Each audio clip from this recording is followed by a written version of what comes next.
With the Titan that is BlizzCon just days away and looming here, we're very excited to get ready and roaring into that. But first, we have our first game here from day number 3, as we have, of course, our, Astral Authority going up against Please Buff Arthas here. And our first map between these two will be Infernal Shrines. We're going to head over to Dreadnought, who will take us through the map. All right, guys, so Infernal Shrines is the most played map in this entire tournament so far. So we're going to go a little bit more in depth on some of the strategies that we can see. Obviously, you do have the shrines all over the map. That is something that we'll be able to, when you get the Skeletal Defenders, you can get the Punisher, and it will be sieging for your team.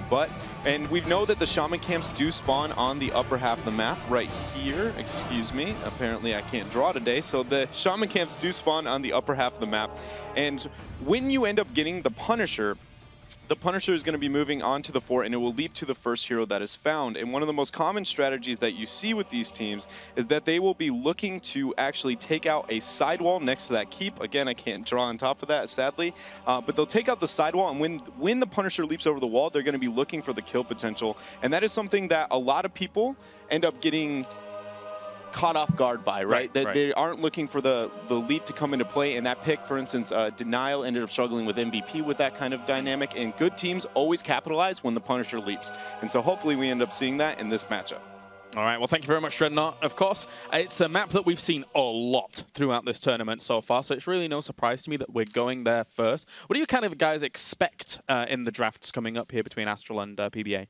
I mean, I think we're going to see that early Kerrigan ban coming up again, just removing the really big threats that feel unfair to play against almost. Kerrigan, Sylvanas, and a few others. So, yeah, I think that. And from that moment onwards, we don't really know because we've got a pretty brainy team in Astral Authority. Yep. And then Please Buff Arthas. Huge upset so far that they have made it here over E-Star. So I think both teams are playing out of their mind. Of course, if you were watching yesterday, PBA, we saw a lot of them, but we haven't seen Astral at all yet during this tournament. But we have seen them during Nexus games, things like that. Something that really stood out to me was Psalm's Li Ming. Psalm's Li Ming was just all kinds of crazy. Are there other things like that, or even that one in particular that impressed you? Li Ming is an interesting pick for Astral Authority in particular because they actually have 3 damaged players who do play her and can play her. So getting her early on for them means that they aren't locking themselves into anything, and so they often will pick up, if their second pick, for example, Li Ming plus a warrior, so that it leaves them open in the second half of the draft. I think we need to be concentrating on melee since we are in Infernal Shrines. Yep. It's always Kerrigan is going to be a threat. And Astral Authority can play the Kerrigan. The question is it going to be to the same caliber as some of the other teams here at this tournament? All right, well, thank you very much, guys. We are ready to get into the draft here for game number 1 between Astral Authority and Please Buff Arthas. So let's move on in. Infernal Shrines is our map here as we figure out who is going to be moving on to the winner's match here in Group A. All right, what is the game plan, Astral? That's what I've been asking myself. Who are they focusing on based on what they saw yesterday? It's, I'm wondering if they give too much in trying to draw out weaknesses from certain players. For instance, if they want to focus on Scroll, are they okay playing versus Baphomet Zeratul potentially? And for Please Buff Arthas, they have been removing Melee Assassin in first slot a lot. We could see a Kerrigan removal here, but they have removed their fair share of Zuls and Illidan's even on this battleground. Interesting choice, the Valor Bench. So far, what we've looked at, she hasn't done that well, even though she's been quite popular at this tournament. Yeah, she actually has been struggling in the tournament. Her win rate so far throughout the event is actually 33% so far. Right. She's gone 4 and 8, and it is one of her better maps because of the wave clear. But I think that comes down to showing that Astral had a high priority hero that they wanted to pick and remove wave clear and try and control from their opponents here. Illidan being banned out for Please Buff Arthas, again, it comes down to the Kerrigan. Is this going to be the first pick? It is, I mean, universally one of the most dominant characters on this map. Yeah, here's a chance for Astral Authority to make a big statement. Kerrigan without a supportive character now would be a huge statement, and they don't get to have Tyrael for sure with that yet, so they're actually going to go for Tychus, who is struggling a little bit on his own. Tychus currently has a win rate of 4-9 in this tournament. PBA has been... Oh, I'm sorry, go ahead. No, go ahead. Yeah, that is... same with Vala, which is very interesting to see both of these high priority from Astral Authority. PBA has been banning Illidan almost every game, and I thought maybe if they left Kerrigan open, they were hoping Astral would pick that up and then PBA could get ETC. It's been a constant early pickup for them. ETC is still available now if they want to get that.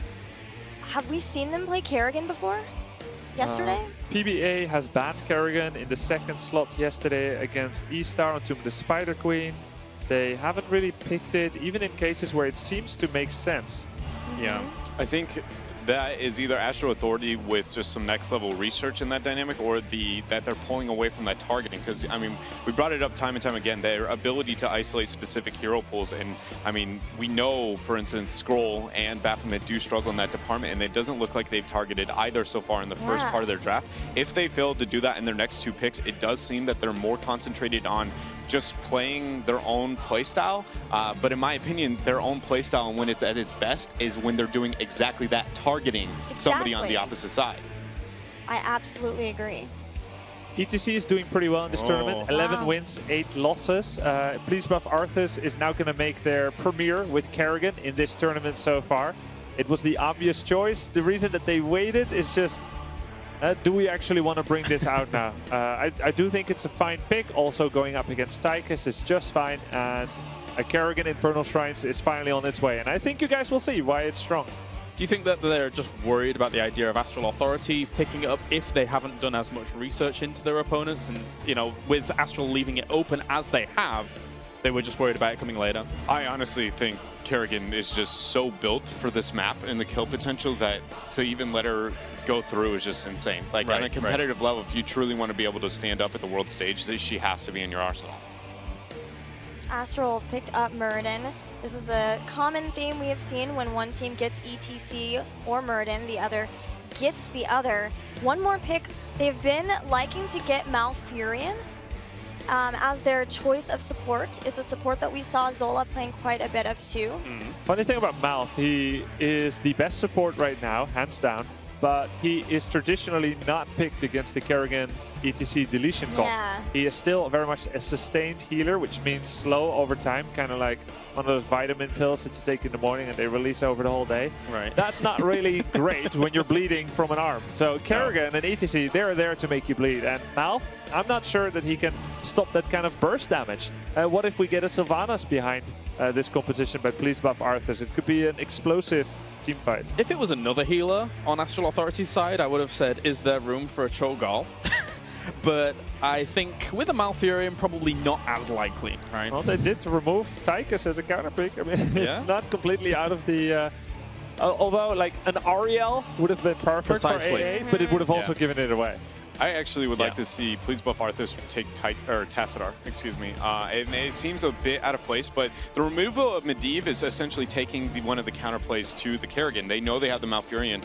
To take away Tassadar is not only going to complement the map objective and shrine control, but then it is removing the only other support that you can expect, or at least the most common pairing with the second support that Astral Authority could be moving into. And Astral would have a reasonable amount of shrine control at that point, pairs very well with the Tychus. I think it is a pretty solid deny, even though it doesn't, it puts a lot of, it's banking on the Kerrigan being very effective. Well, I think you're not, like, I think you're completely right, and you could even utter in more extreme terms, not seeing a Tassadar here would be a pretty big surprise. Ariel Tass is still a very good synergy. They go with the Sylvanas instead, so again, the explosive approach to this composition. Great for the map, realistically, what we're looking at there. It is, and Kerrigan provides so much solo shrine control that Sylvanas suddenly becomes a monster. I am so hypercritical of Sylvanas picks in a lot of situations, especially very early, but there is definitely enough control within Kerrigan to really not be worried about it. Sylv will gain value in this game. All right, so what are we anticipating here from Astral Authority as their next two? The Cho'Gall is possible. It really removes a lot of the fragility that your team has. It's actually not crazy going up against Kerrigan because Kerry, low health pool, pretty much she kills you before you can kill her. But you know, if her combo misses, or if the target just won't die like a Cho'Gall, it's not terrible. We do see the Sonya, and I think it'll be the Tass pairing. Since Sonya's there, somebody needs to be able to baby her in the front line, take the amount of damage that where you see BlizzCon Arthas is going to distribute. But I was going... to suggest a different kind of secondary support, possibly even moving into like a Chen front line and then like a a Rhaegar or something to try and help with the burst. They do like their double full support comps as early as when they were picking Lili. And in Nexus games, they had my favorite composition of theirs featured Brightwing and Ariel, but Tassadar here, so very standard composition for Astral Authority. Yeah. Really not taking too many risks to start things off here, but taking the situation very, very seriously. BlizzCon Arthas has one more pick left. Probably something to follow up in damage on Kerrigan, maybe Jaina. God Dog has played a fair amount of Jaina for PBA, as has Alpha Luna.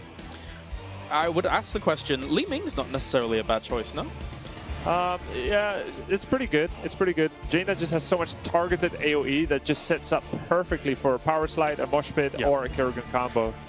That's an old school combination to have Jaina with Kerrigan. Yeah, it's absolutely terrifying when you see it. The Blizzard follow-up onto Kerrigan almost always confirms a kill. Even Tassadar will not really be able to save anyone in this situation. I really enjoy Please Buff Arthas' draft. I do too. I think personally letting the Kerrigan through and not being willing to first pick it for Astral Authority is a very high-risk choice they made in this draft. I don't think that their comp doesn't have the opportunity to do well. I can't help but fear that Kerrigan comps like this, hyper-aggression, always has a chance to pull out an upset against a lot of teams, even if they do feel like you're the better team. Well, the question I want to ask now is that looking at that, you're saying you're impressed by Please Buff Arthas' draft here, and now I want to kind of ask the question of how do these two teams match up skill-wise? And you can say you're unsure if you want, because we haven't really seen that much of Astral Authority going up against PBA, but based on the draft and then the skill cap, what do we think here? I personally think PBA makes slightly less unforced errors than Astral Authority, and that's going to be dangerous because Kerrigan and Sylvanas punishes errors mercilessly. As far as how the draft is juxtaposed, it seems like Astral Authority has the defensive comp that will win if the fight goes longer than 10 seconds, whereas PBA can like just battering ram the door down for AA. What do you guys think? Yeah, I think it could be difficult for Ariel to build up hope too with the heroes they have. Maybe relying a lot on Jaina, which is pretty bursty. Maybe putting it on Sylph too and then waiting until Kerrigan can jump in potentially. But I think late game, if we go into late game, Astral's going to look pretty good. It's getting to that point without sacrificing too much. And by that point, PBA could be taking a lot on the map. Skill-wise though, I think still Astral is ahead. Yeah. Dread, thoughts? I would agree overall that I think Astral overall is the better team, but I do think that compositionally they put themselves to where their errors have to be very limited compared to PBA's. But we've seen kind of this same version-ish of a draft earlier in our series where somebody picks a burst-focused composition into the task Sonya, and if you fail to get the kill, Sonya proceeded to turn around and kill everything. And that is a lot of pressure put on June already, and we're sitting in game number 1. Malfurion has to have very effective cleansing, and Tassadar Cawthon needs to make sure that he always gains value, max value out of his shields onto Sonya. And of course, for those people out there that may not have watched Summer, there is one player in particular on Astral Authority who is in serious mode and looking for revenge here when it comes to it, right, Gilly? We're looking at Fury was on Gale Force Esports, the team that lost to PBA at the Summer Global Championship. That amazing upset that PBA got was over Fury's team, so he has promised revenge. Yeah, indeed he has. Dread, you had some lovely words to say about that. I'm even just going to say it. I don't care if you want to say it. I mean, I don't know how to put this. Do it. They've got. I have hopes for Astral to turn this around. Okay. They need to at this point because that was a colossal upset, and China's representative and seeing the upset over them, I think, is kind of a rare exception. Whereas we genuinely had the #2 representative at the time for North America and failed against PBA. So it's time for NA to step up if they want to be considered a top-tier region. Indeed. Indeed they do now, as we're about to go into the game here between Astral Authority and Please Buff Arthas, of course. So get ready, get hyped. Day number 3 underway. The top 8 begins as Gilly and Dread take you to Infernal Shrines. Here we go. The first game of the day between Astral Authority and PBA. In the blue, North America's #1 seed, Astral Authority with Caterpillar playing Tychus, Tassadar played by Cothamluck, Fury playing Muradin, June on Malfurion, and Som playing Sonya. And on the red side, we're going to have Please Buff Arthas making it to top 8 for the 2nd time in a row. Alpha is going to be on Jaina. Baphomet will be playing the Kerrigan. God Dog will be on Sylvanas. Scroll on ETC, and Zola on the Ariel.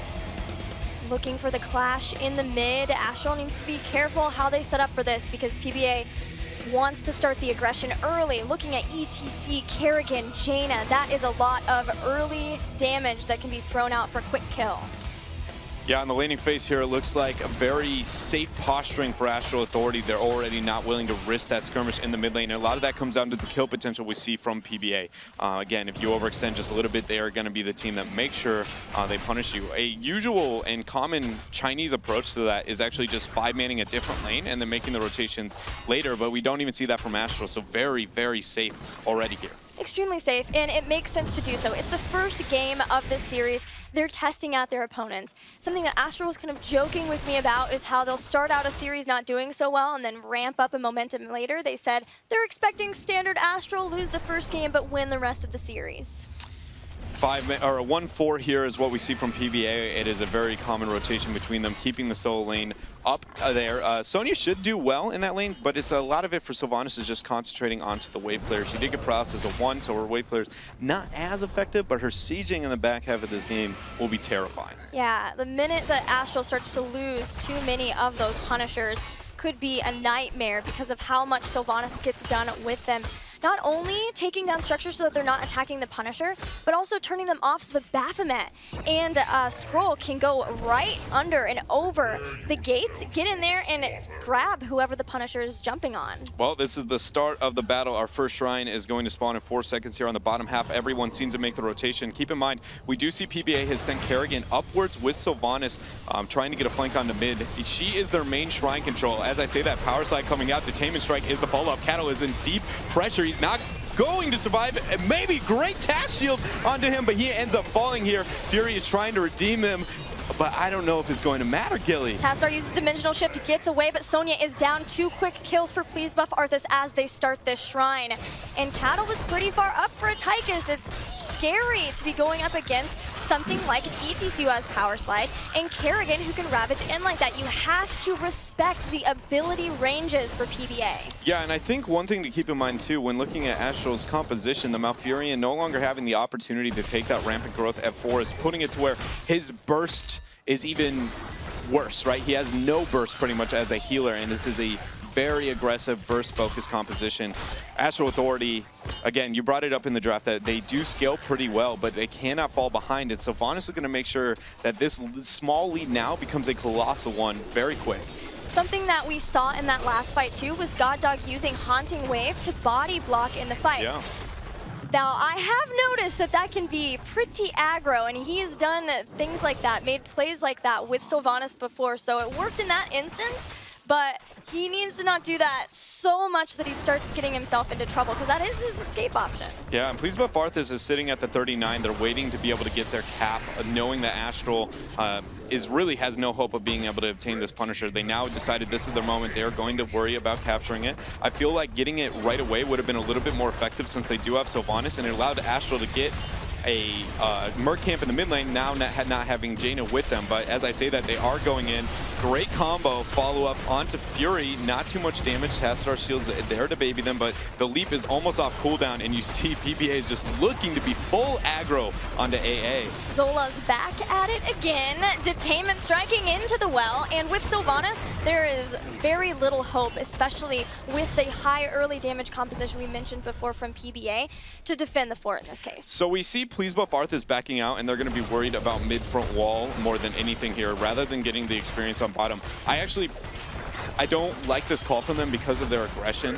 It is going to open up the map to where the mid and Punisher is going to gain more effect in the later half of the game. But while Sonya is split pushing those side lanes, the experience for those who don't know is actually greater on keep front walls than it is on forts and fort front walls. So it would have gained more value there than just taking that trade, because they were going to get it either way. Sonya was getting the split push, so I feel like they traded experience for just a better mid Punisher. And I don't know if that's the trade-off they need. They just need to snowball this game as hard as possible. But isn't that kind of helping them snowball if they know that they can get kills and agreed for maybe even kills off of it? If they know that the next Punisher has a 50% chance of being in the mid, they're focusing more on the mid game? I mean, that is true. The mid game is it. But I think that I would be worried about just opening the core as fast as I can, right? Sure. They need to be able to pull the trigger, because we talked about the scaling of their composition may not be as good as Astral Authorities. And so my first thing is, how do I open this game so when I win that fight in 9 minutes, I'm looking at core, right? As soon as possible. But they ended up opting into a different route. I wouldn't say that it's a worse one. It's just a different approach. Level 7 for both teams. We're looking at what many call the shotgun build for Jaina, so that she can have a ton of her Frostbolt with the cooldown reduction and even increased range too, so she can stay fairly safe. You may even see, oh, God Dog be in trouble, caught by the roots, in a tough spot. Goes through though with the Haunting Wave and bailed out by PBA. Yeah, now PBA is rounding towards level 10, an entire lead here over North American seed #1 Astral Authority. The next shrines are going to be spawning relatively soon. We did see the shrine spawn on the bottom half of the map last time, meaning that we know it's going to be mid or top 100%, and there we go. It is spawning on top. This is going to lead to a Shaman play, hopefully in the later half of the game, but for now, Astral Authority has to soak. They cannot contest this shrine, and PBA knows this. I think it's in their best interest to force this as soon as possible, not even capturing this camp, pushing that with the Punisher, and then just all-inning with their 10 advantage as fast as they can. Would you like to see the rest of them push and take down that fort, so there's not even a delay on the fort from the Punisher, or is that too risky? I mean, the world is yours. You're 10. Nobody can touch you. The world is your oyster, PBA. That's pretty much the case here. I mean, Astral is on the opposite side of the map, worried about a camp elsewhere. Keep Kerrigan on the shrine, use Sylvanas, get the fort.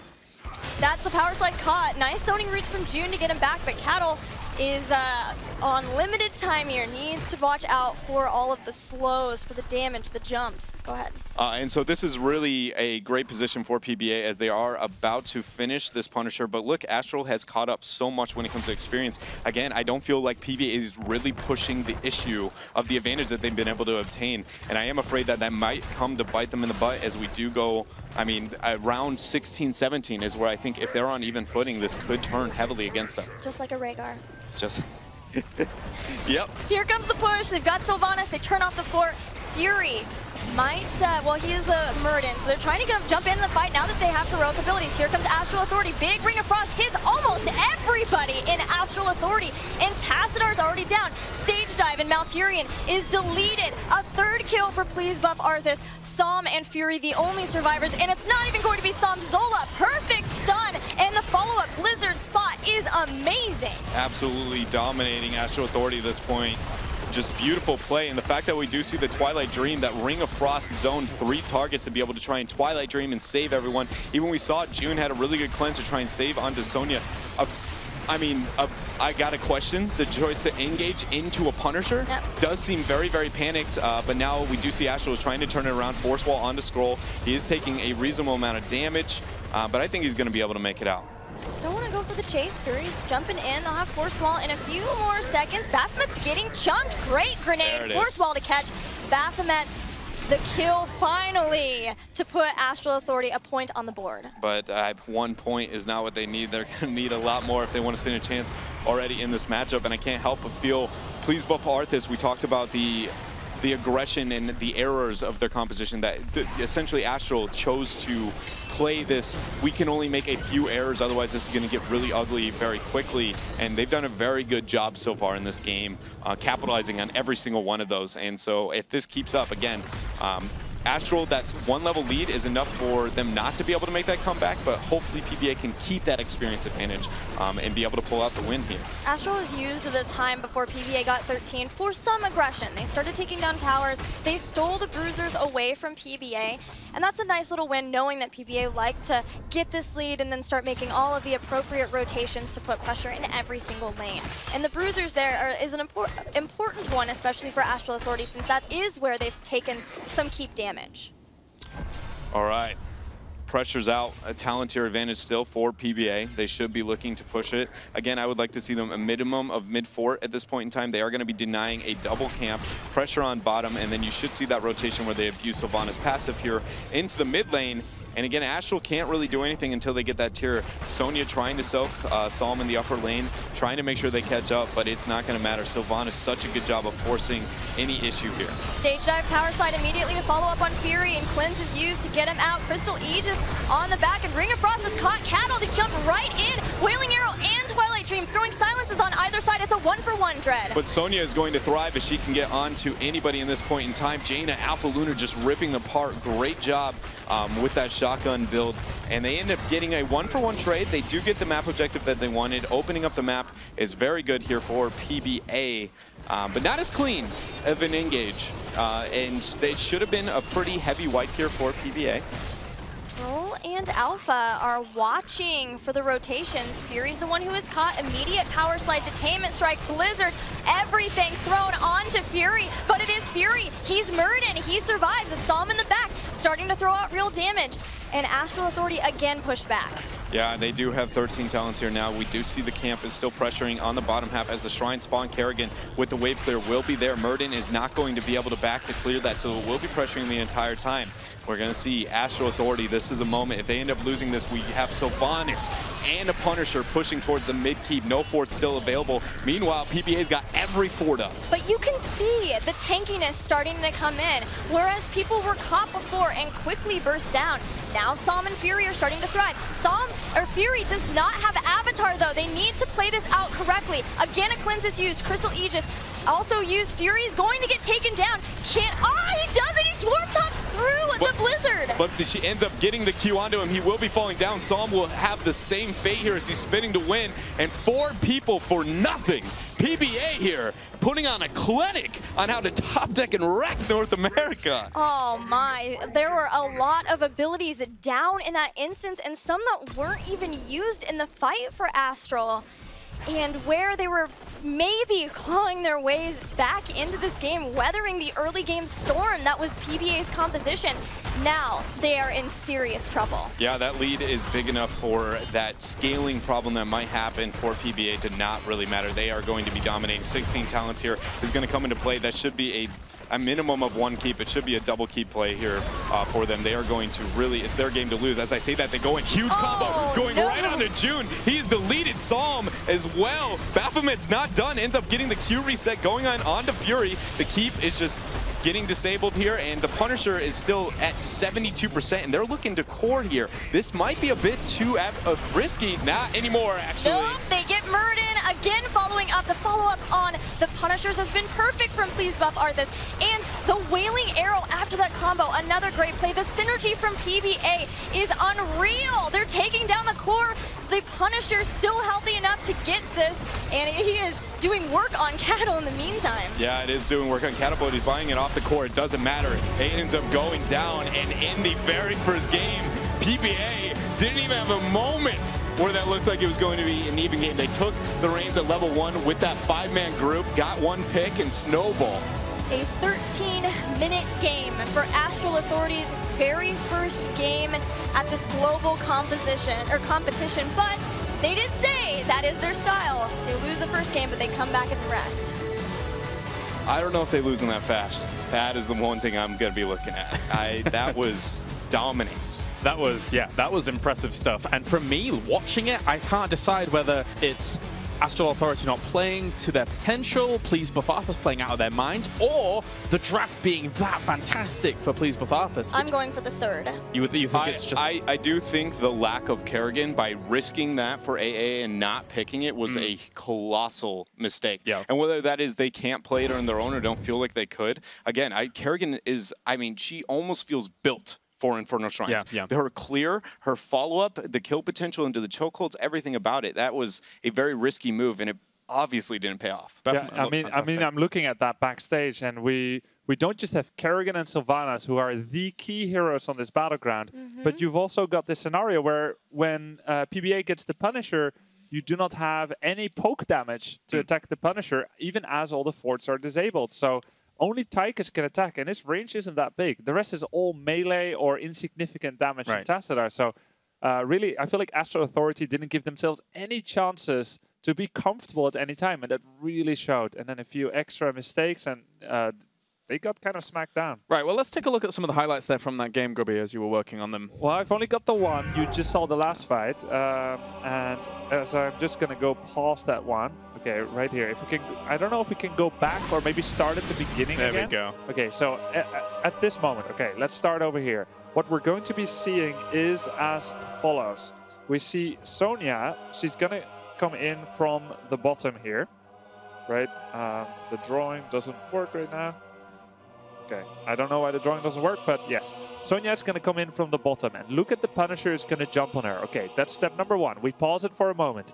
ETC follows up, but does miss the power slide.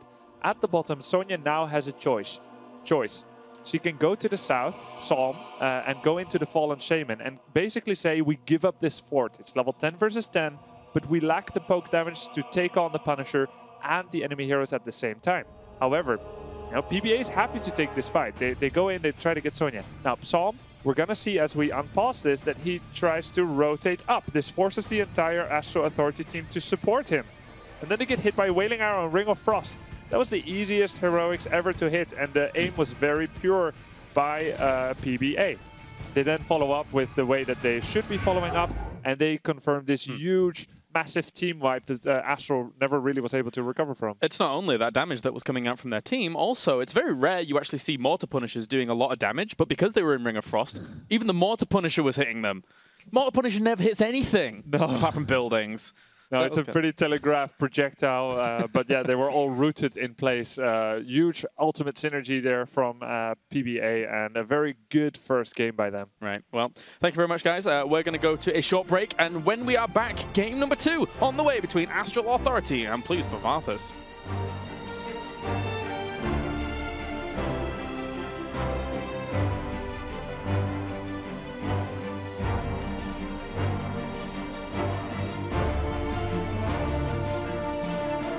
The Heroes of the Storm Fall Championship is sponsored in part by Intel, T-Mobile, NVIDIA, and Republic of Gamers.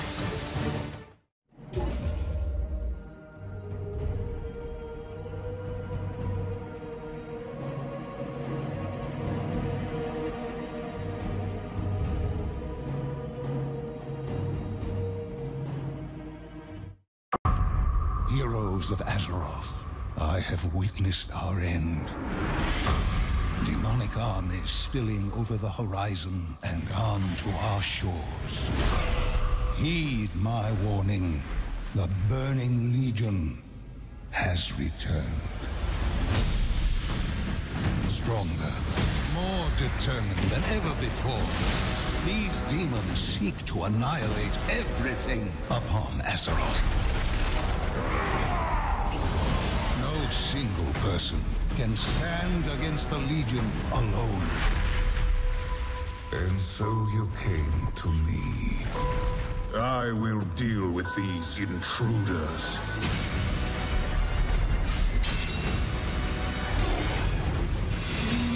No, she wouldn't.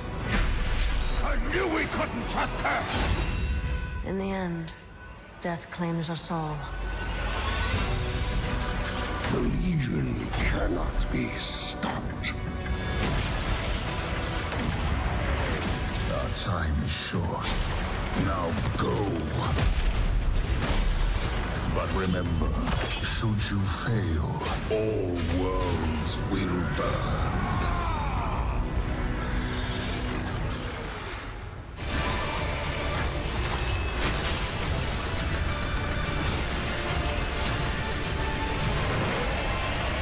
Heroes of the Storm. Play free and experience the new StarCraft-themed battlegrounds. Rated T for Teen.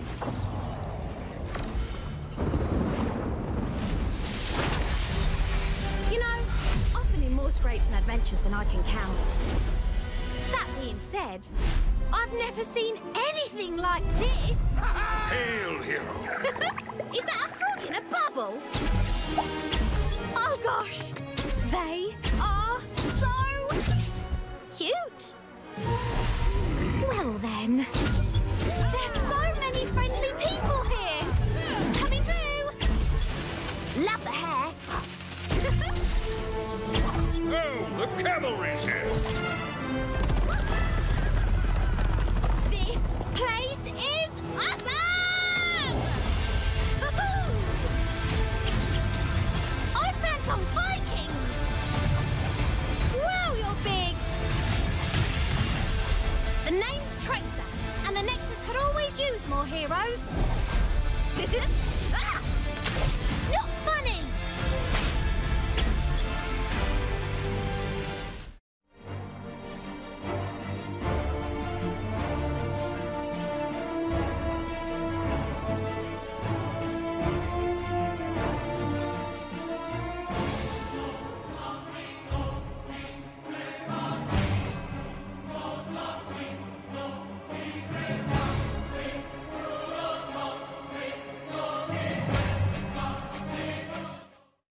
The Heroes of the Storm Fall Championship is sponsored in part by Intel, T-Mobile, NVIDIA, and Republic of Gamers.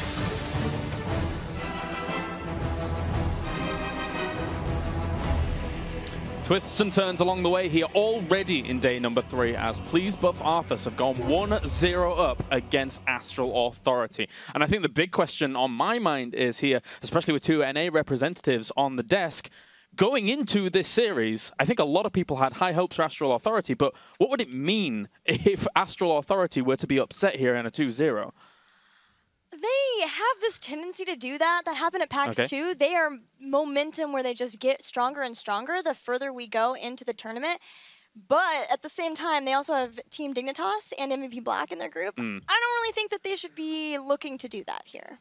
Yeah, I think it's pretty telling of probably North America's future and the rest of this tournament. They could pull out, like you said, they are comfortable sometimes losing the first game and then kind of getting the momentum from then. But I don't know. I kind of am a person who has a mentality that a good team, you know, they'll be able to win once in a while and do exactly that. But a great team doesn't even have an exception. Like if MVP Black did that, you'd look at them and be like, "What, really?" Yeah, like you would just be amazed because the greats are cutthroat no matter the opponent. Yeah.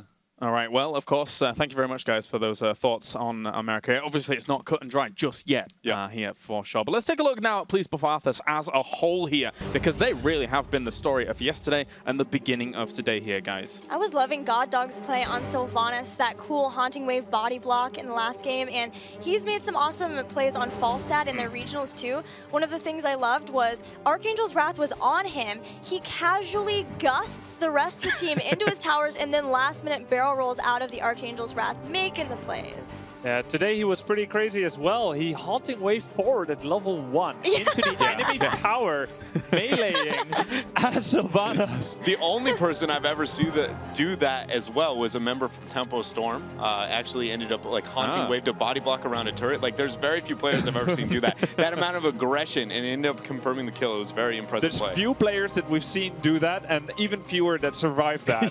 They did survive it. To the credit of Zola as well. I think somebody from Ballistics did it maybe in the grand finals as well of the Super League. All right, okay, that's some crazy stuff for sure. We can actually focus a little bit on some more of these players as well, because we've got players, for example, like Baphomet, who, for me, throughout yesterday as well as even then just on the Kerrigan, really stood out. Yeah, I think his Kerrigan today was okay. I think it was pretty good, and he played very good synergy with his team as well. I'm particularly impressed by his Thrall, actually, from the Taiwan regionals. I don't know if he's saving it as a secret weapon or if it's kind of been phased out, but this guy, I think he's good mechanically. I think he is where he needs to be for the most part. Right. I think he's a very impressive player. And then, of course, we have a player like Zola, a guy really that we've seen his Oriel 3 times so far during the tournament, twice on Shrines, and twice it's been successful. I mean, I'm really impressed by this guy. He statistically, when looking at qualifying for this event, he is huge. His kill participation for his team is that of a warrior or an assassin, which is rare for the support. And I'm dead serious when I say I think he is the carry of their squad. He does a lot to, like, you never see a phenomenal melee assassin like Baphomet without a god tier support behind him. Right. It almost never is going to happen. And so I can't help but promote this guy. He's impressive in a lot of levels. Is he the carry or is the Penguin? Do you remember when he wore the neck pillow at summer? Yes, I do. He always says something going on with him. He's also single-handedly bringing the win rate of Ariel up in this tournament. Yeah. Ariel was 2-4, now she's 3-4. If he plays her again, he could bring her to 50-50. He's playing her very well. And of course, Ariel is only as good as her teammates are, because people need to continually group together for those key burst heals that she does put out. Yeah, they did a fine job of keeping the hope up too. So they were, even in a composition that I was concerned about doing that, able to make sure that they knew, okay, we've got full hope. We need to be combining to get those heals. I mean, you could see from the very beginning of the game that they were clumping up a lot to make sure that they could utilize the Oriel to the best of her ability. We came out of some of those fights and I'm like, wait a minute, they're still all full health against half health of Astral Authority, like in a 1v1 trade situation. So really good play. I mean, to be fair, when you have Ring of Frost and Wailing Arrows that stop the Twilight Dream from ever hitting more than one target, you're probably going to look that way anyways. But yeah, his healing, still the synergy, you know, it's kind of like the Karzim. Whenever you get a lot of hope, you're like, guys, group, suddenly your team's full health. They just flat out dominated that whole match. We've got things to talk about, though, because next map is Brax's holdout between these two. Not as common here at all. Brax's holdout is probably the bottom 3 most played maps. Well, the top 3 least played maps, I guess, kind of. You've got it. It doesn't see a whole lot of play, is what I'm trying to say. And on this battleground, it can be fairly difficult to make a comeback once you fall behind initially.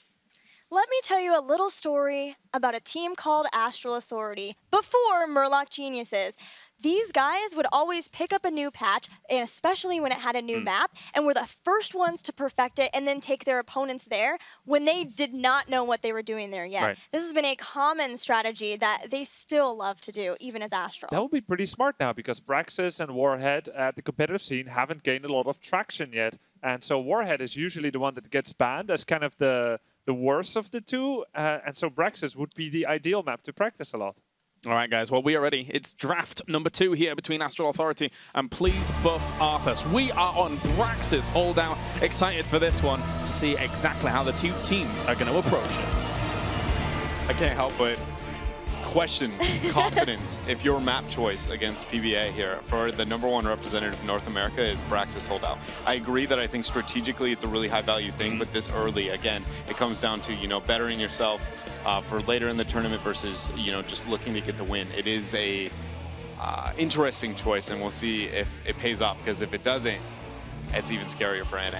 Well, you know, it depends whether Astral Authority is trying to finish as high as possible or looking to win the whole thing. The curious thing about this group phase in particular is that if you finish top 6, that is to say you finish in the top of the group, you do get more prize money than if you finish in lower. And even I think top, even if you don't advance from the group, but you get 3rd, it's more prize money than 4th. So just beating Please Buff Arthas could be a goal in and of itself. So for me, on this map, I'm the biggest fan of Rexar. Are you going to dash my dreams? Are you going to tell me it's not the thing to go to here? It's Alarak, man. It's all about Alarak? I think... Yeah. I like him too. I think Alarak in the top lane can beat practically anybody. He can beat Leoric, Rexar, Chen, Thrall.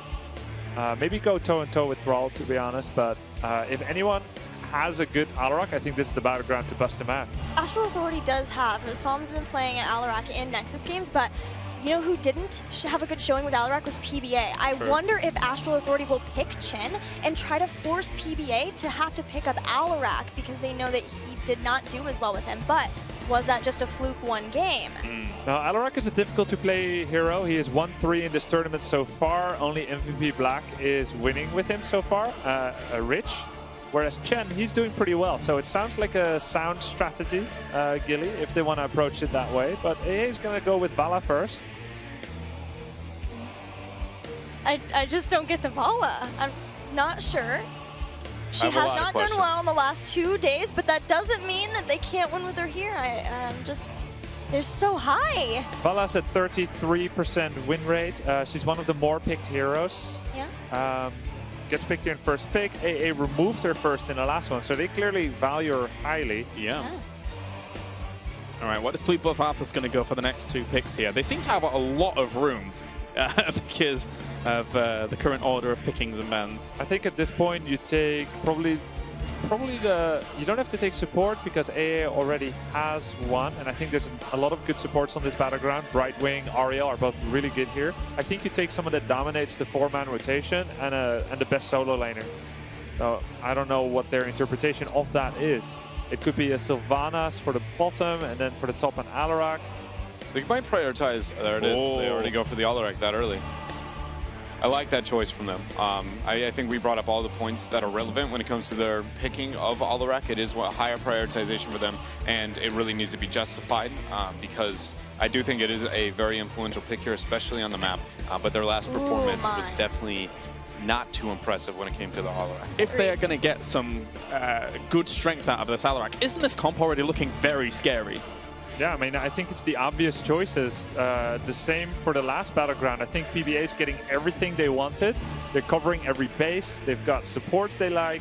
They've got map pressure they like, early game advantage and mid game advantage. I feel like PBA is just getting this big silver platter handed to them by AA here.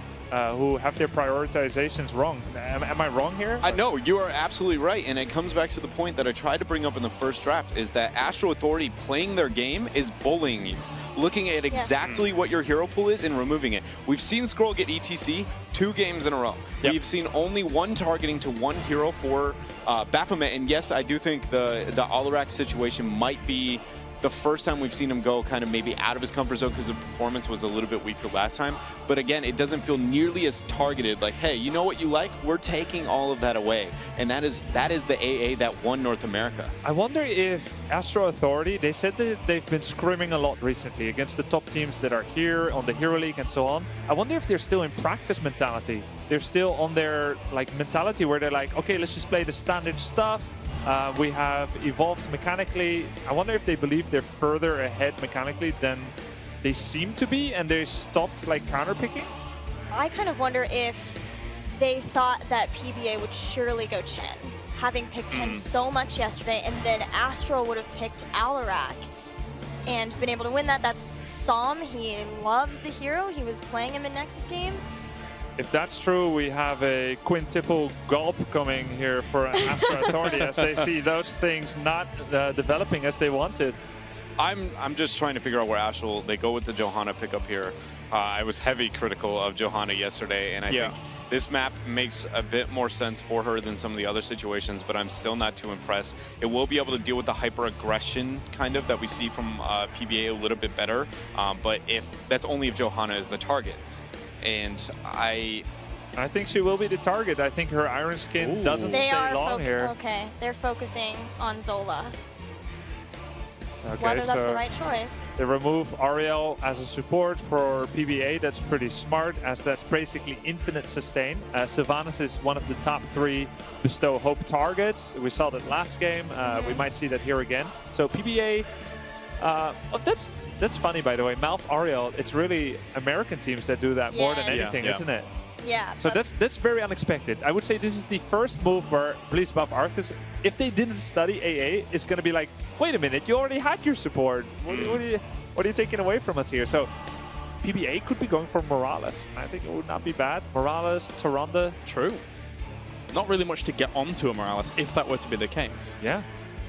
Yet. yet. You don't know. It could be Falling Sword. I think Morales really destroys double support comps because she can heal almost as much and she doesn't have any pressure on herself. It would be pretty good. Tyrande would be the aggressive choice. I'd be worried for PBA if they want to risk it to that degree. The only thing I'm really concerned about for Astral is that they are yet to have a strong solo. Into the Alarak, I think Chen is an option for them actually moving a double tank, double support composition.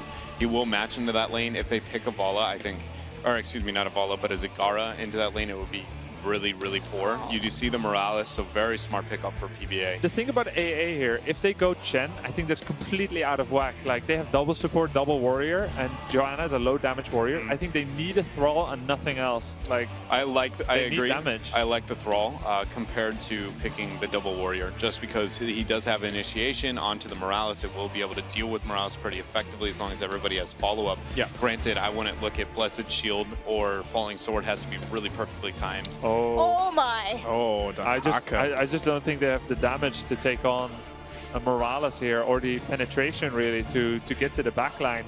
Johanna Falling Sword seems to be the best choice here. I agree. So you burrow in, you hear the burrow from Dahaka coming in. Same time, Falling Sword, Dahaka moves in, try to isolate Morales. But it's a bit difficult because you just drafted double warrior against Tychus. Your damage is very reliant on your front line. I think Malf, honestly, he should go for the Moonfire build here. Like, it's kind of crazy, but he needs to get that Moonfire 13-16 action, or there's nothing here. But before that, I mean, what do you do? Die. That's a huge... Right. Lose. Before that, there's a massive window here of potential for Please Buff Arthas. So, I mean, we talked about the draft before in game number 1. Now, here, with the draft being how it is, I mean, are you still looking at Please Buff Arthas coming out all guns blazing? I would like to congratulate Please Buff Arthas on their winners match. So bold! I'm sorry. I mean, I'd like to see a 1-1 just like the next person, but I think Astral, they're not bringing their best game here. I think they're better than this. I do agree with that. But I think they've not given themselves a good deck of cards here. I completely agree. I think you nailed it. I do think that they are a better team than what we see right now, but I don't see almost any way, unless there's a colossal misplay on the side of Zola, which, I mean, with my high praise of him, let's hope that doesn't happen. But, yeah, I think Astral has really set themselves behind, and they're already down 0-1. Win rates aren't everything, but Vala's at 33%. Johanna is abysmal.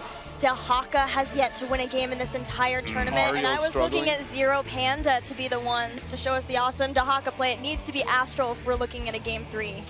This is quite the draft and quite the turn of events here in the first series of the day, as Astral Authority, for a lot of people, came in as one of the favorites for this series. I say one of the favorites, the favorite. It's not like there's only 2 teams. Well done, James. But of course, this, as always. Oh, thanks. Yeah, thanks. It's an interesting draft to say the least. How many shots are you going to fire? Whatever. It's fine. It's fine. It's fine. All right, we're almost ready to get into this game as well between these 2 teams as they do get ready and good to go. I want to kind of pick your brains a little bit once again. Where are the strengths for Astral Authority in this? We need to find that silver lining somewhere. Global. I just gave mine. They have a global for ganks. So if they can make that happen with Dahaka. And they have Malf. His win rate is pretty good this tournament. Woo! Malf, pretty strong. Malf. Let's go, June. Astral Authority 2016. They had Malf. Yeah. the global. That is the biggest selling point their composition has. And every other facet, I feel like I see them struggling. I don't even look at it as like, well, at least you have the dominant solo lane. It just seems like it's struggling on top of struggling on top of struggling. All right. Well, there's a lot of answers, a lot of questions to be answered. Answers to be it's one of those. Of course, as we go into game number 2 here between Astral Authority and Please Buff Arthas. Gilly and Dread, take it away.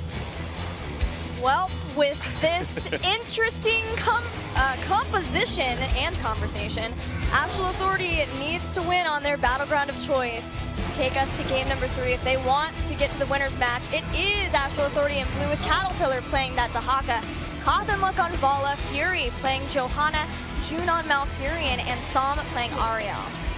And 1 game away from knocking out, or not knocking out completely, but beating North America for the second global championship in a row, we are going to have Please Buff Arthas. Alpha is going to be playing Tychus. We're going to have Baphomet on the Alarak. Goddog will be playing Sylvanas. Scroll on ETC as always, and Zola on the Medic. And his position is going to be very important into this match, but we'll see what heroic. I am very interested on the level 10 here for Johanna. I agreed with Grubby. I do think that Falling Sword, very hard initiation, is a must-have in their double support comp. I think we're also going to see certain heroes speccing more into damage with their builds because they are so damage light. And already we see that at level 1 for Psalm with Searing Light. We have seen them play this type of Ariel before at PAX. They did it when they played Cho'Gall. And it'll later on, as they can get Reservoir of Hope, she'll be able to kind of do more burst damage for support, but it's a long road until that point, especially when you're up against Sylvanas on this battleground again. Last one, Sylvanas was great, and now on Braxis, she can be very powerful too. Yeah, I agree with you when it comes to that. It's a long road for that spike to be able to come into play. And we do see a 1-4 split here, very common when it comes to the 2-laned maps on Braxis holdout. And it really is going to come down to when we see the map objective spawning here, who's going to be able to get the upper hand. Cawthon has been winning a lot of trades into Sylvanas there, but again, Zola's positioning the Medic's just going to be able to clear everything up and not worry about it too much. Cawthon will be looking to keep his Hatred stacks up as much as he can, so it'll be down to the double support and the Johanna player, Fury, to make sure that he stays safe during that. But it all comes down to Cawthon's positioning too. As long as he can do that, he keeps Psalm's energy high, and he could use that for damage or to, of course, heal them back up. One big thing we do see in the 1v1 in the upper half, Dahaka into Alarak, is the fact that Primal Aggression was picked up here, means that Cattle is no longer worried about winning when it comes to the fight. He's just going to clear into Alarak because his wave clear is not that great. And just worry about pushing. It's kind of like Zagara into mismatches where, you know, the strong laner Thrall, for instance, not the best wave clear, so you just push into him. In the global, he'll be able to back and buy time. But as I say that here, we do see both of the map objectives have been captured for PBA. Nobody's up to be able to stop on top quite yet. And Astral Authority finally stopping it here. 20% advantage for PBA. 20% just off of being able to hold those for a few seconds. Scroll standing there, allowing Lieutenant Morales to heal him back up, and she is powerful in that regard that she can keep him pretty healed standing on the point. But thankfully Astral have it held this time, and they are staying strong using Iron Skin, and that is the key to jump in on Fury. Yeah, and the Haunting Wave going in, but not going to get the follow-up. A lot of damage. Fury barely getting out of this situation, but we see this, and Grubby nailed the hit on the head here. The medic support into the double support. It doesn't matter. There is no pressure on Zola, and he is able to out-heal a lot of what they do. As I say that, though, huge damage going on to Cawthon. Very aggressive Haunting Waves coming out from Goddog. Not quite and get the body block follow-up quite yet, but we see Astral has been able to obtain both of the map objectives for a period of time here. They're now on 60 versus the 24 PBA. Pushing the wave has been working out for Cattle, and he's done some fair damage to Baphomet too, maybe being able to pull him in. Although, as I look at that, Cattle and Baphomet were fighting. We've seen Ariel go down in the bottom too, and PBA push right back onto the shrines, and now they'll start to build up their beacons. Yeah, and like on Dragonshire, when we see this solo lane, sometimes it's not always about the kill potential because you lose experience if you're channeling the map objective while pushing into the front wall.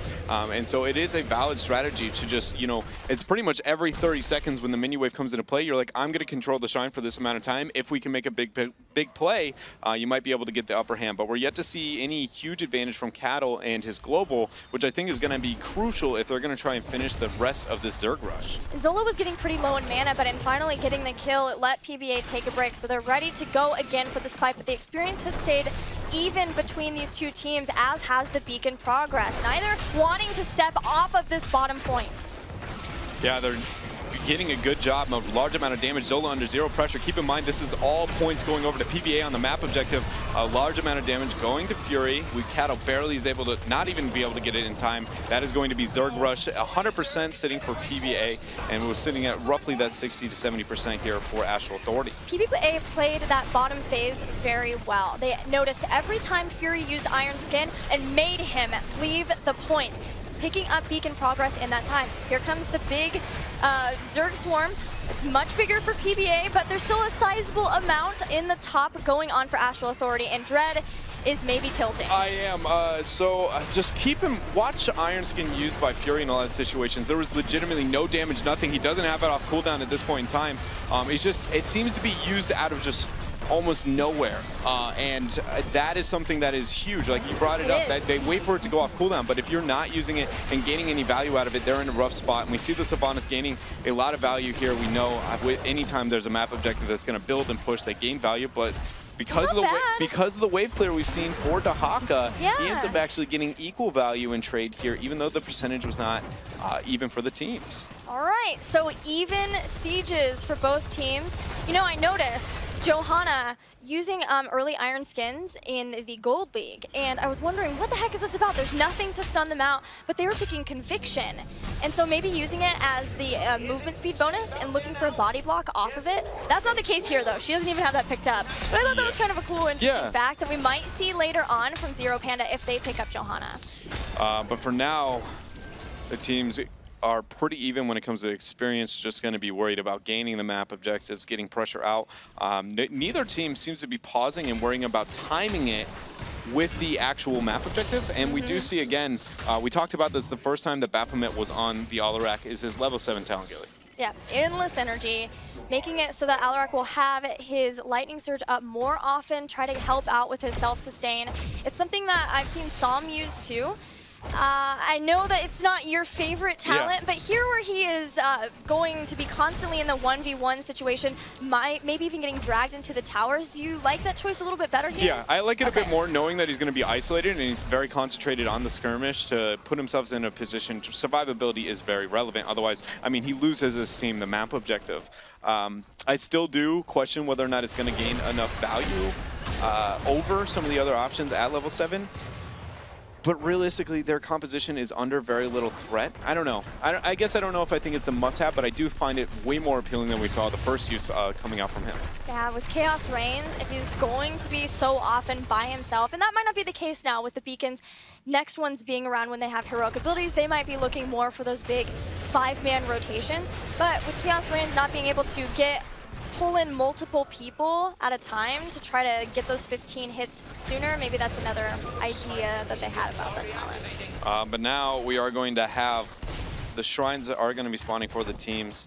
Looks like a heavy posture for Astral Authority to the upper half. Rates to 10 is going to be won by Please Buff Arthas by a small amount. And the 1v1 has now decided to make the rotation on the opposite side of the map here, which is actually beneficial for Astral Authority because that 1v1 is being won by them, and that's where the fort is, so gain experience value.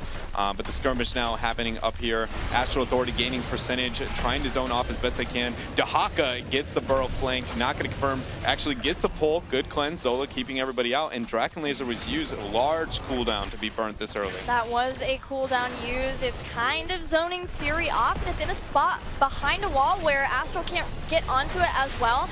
Heroic abilities are available for this big fight. Huge Rain of Vengeance, Twilight Dream, combination destruction. That right after the Condemn, such good follow-up for the team here. Astral Authority showing that they still have some fight in them after that first game. Dahaka is now making the rotation down, trying to get to the Zerg Rush percentage high as he possibly can while he has, I mean, what is going to be, I mean, a full channel here. I don't think that Please Buff Arthas has the tools. They do have a global available, actually 2 with Medevac, but this should be almost 100% here going to Astral Authority because the map objective is pretty quick on this, Braxis. It's nice that Astral also have 2 warriors, although Dahaka isn't the tankiest of warriors. We're going to take a look at that again.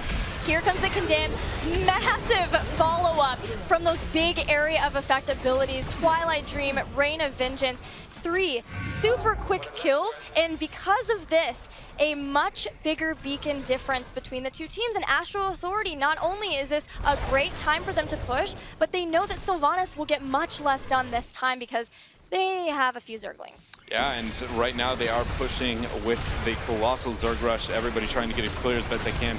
It should be noted that Sylvanas is so good in the defense here with her level 4 talent and 4 people pushing. If it spreads to everyone, the reset is almost instant. She can just disable everything as fast as she possibly can. And that's what you see there, everything just kind of half pausing for a moment. Astral Authority is not even gaining a fort out of the situation. Good route though, coming out from June. Trying to make something happen here. Cattle is postured, kind of questioning where he wants to go, anchoring for the team. And we do see Astral Authority got a big win, but, you know, it didn't really gain them too much. They're going to have to look to siege off of winning huge fights like they did in the last thing. It was great that they got that. Adaptation is the choice for Dahaka this time. Not something we see very often. Not that we see Dahaka a lot in general. Yeah. But looking for some self-healing, self-sustain. They just want to be as tanky as possible. Dread, 2 warriors, 2 supports, they got a Vala. I think it makes sense to a certain extent. He does do a reasonable amount of damage, and with his level 7, he has the ability to have high damage output as long as he's around a lot of people. But the point is that with his flanks, he can draw so much aggro onto himself, he has to gain value. It's a problem that a lot of people kind of, when questioning the value of a tank when it comes to self-sustain is a lot of it goes to you have to have a high enough DPS value for them to focus you for things like that to gain value. And I think if he flanks very deep, we could see him get a lot of value out of it. And if that does go down, we could see Astral Authority being able to pull winning team fights that aren't just, condemn wombo combos. Right. That can help him too if he gets in a huge bind and wants to stand on a beacon for a little bit longer. That's the point that I was trying to make with 2 warriors. They have that ability, something that we see sometimes on Sky Temple when you have more warriors in a composition. You have people who can stay through some damage on points and hold the last ones. Now Fury's been caught, Iron Skin's already been used. They must use Blessed Shield. Here comes Skrull with the stage dive, trying to zone. Wailing Arrow used. Fury gets out of there, Crystal Aegis as well, and Astral Authority want to start turning the fight. Twilight Dream comes down, Rain of Vengeance to follow. 1 kill on Alarak, a 2nd kill. Matavac dropship comes in, can they burst it down? They do, it's gonna be a team wipe, Dread. Yeah, Zola and friends are running away, but at this point, it's not going to matter. The map objective just spawning 2. Worst timing here for PBA.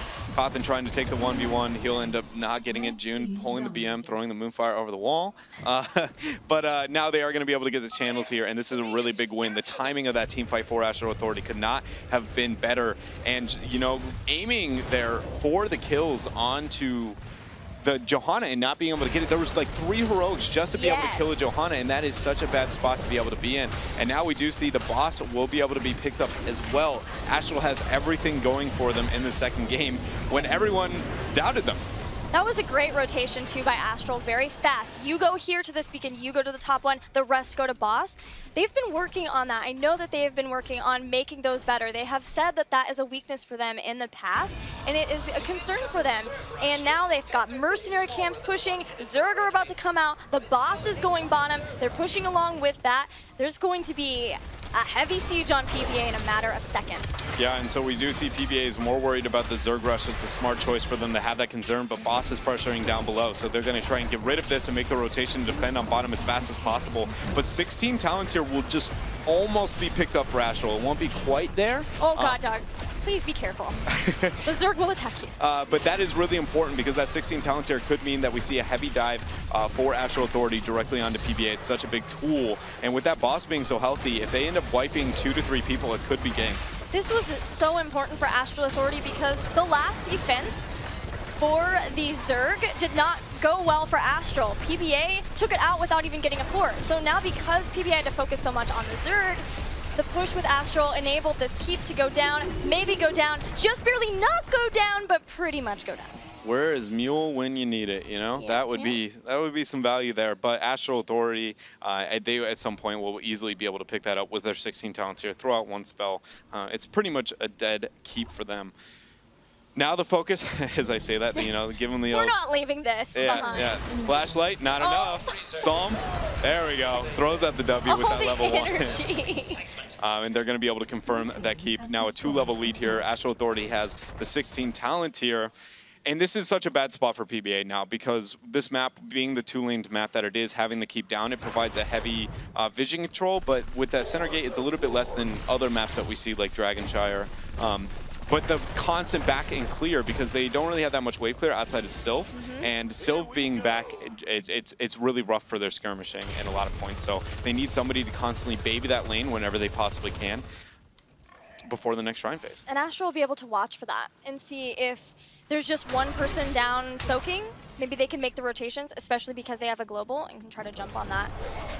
Astral are even going to steal away some of the mercenary camps using the 16 tier while they have it, knowing that this is a weak point, this lane for Please Buff Arthas with the push in the mercenary camps.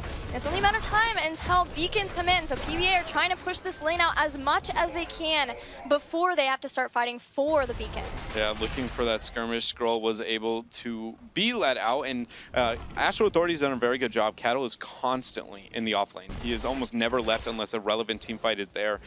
Getting such great value out of their global, and it's something when we do see the globals prioritized, not too many teams have been able to do, especially with the Dahaka. He seemed so unimpactful for most of the games, but this is the first one where it does seem like he is doing something positive for his team.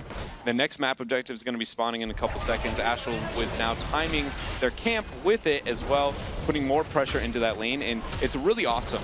So by getting pressure out of this Mercs in the top lane, and the keep is taken out in the bottom lane, it is now pushing every single lane. Yes. Please Buff Arthas is on the back foot, so they have vision, they have control, and it's a game of patience. You know they have to respond to one. When that gets done, if they off the map, they're either coming for you. When they show on top, then you can just make that rotation. So it's such a pretty position. It's a subtle play, but that was a beautiful one. No 16 for PBA, and they have to give up the Zerg for free, or at least that's the choice they want to make. They're going to instead look to clear out that mercenary camp that had started to move toward the towers, want to make this lane as ready as they can, so that they don't have to deal with it as much, because the Zerg are going to be in bottom for Astral, and that is the place where the keep is already up. That's where the boss was pushing.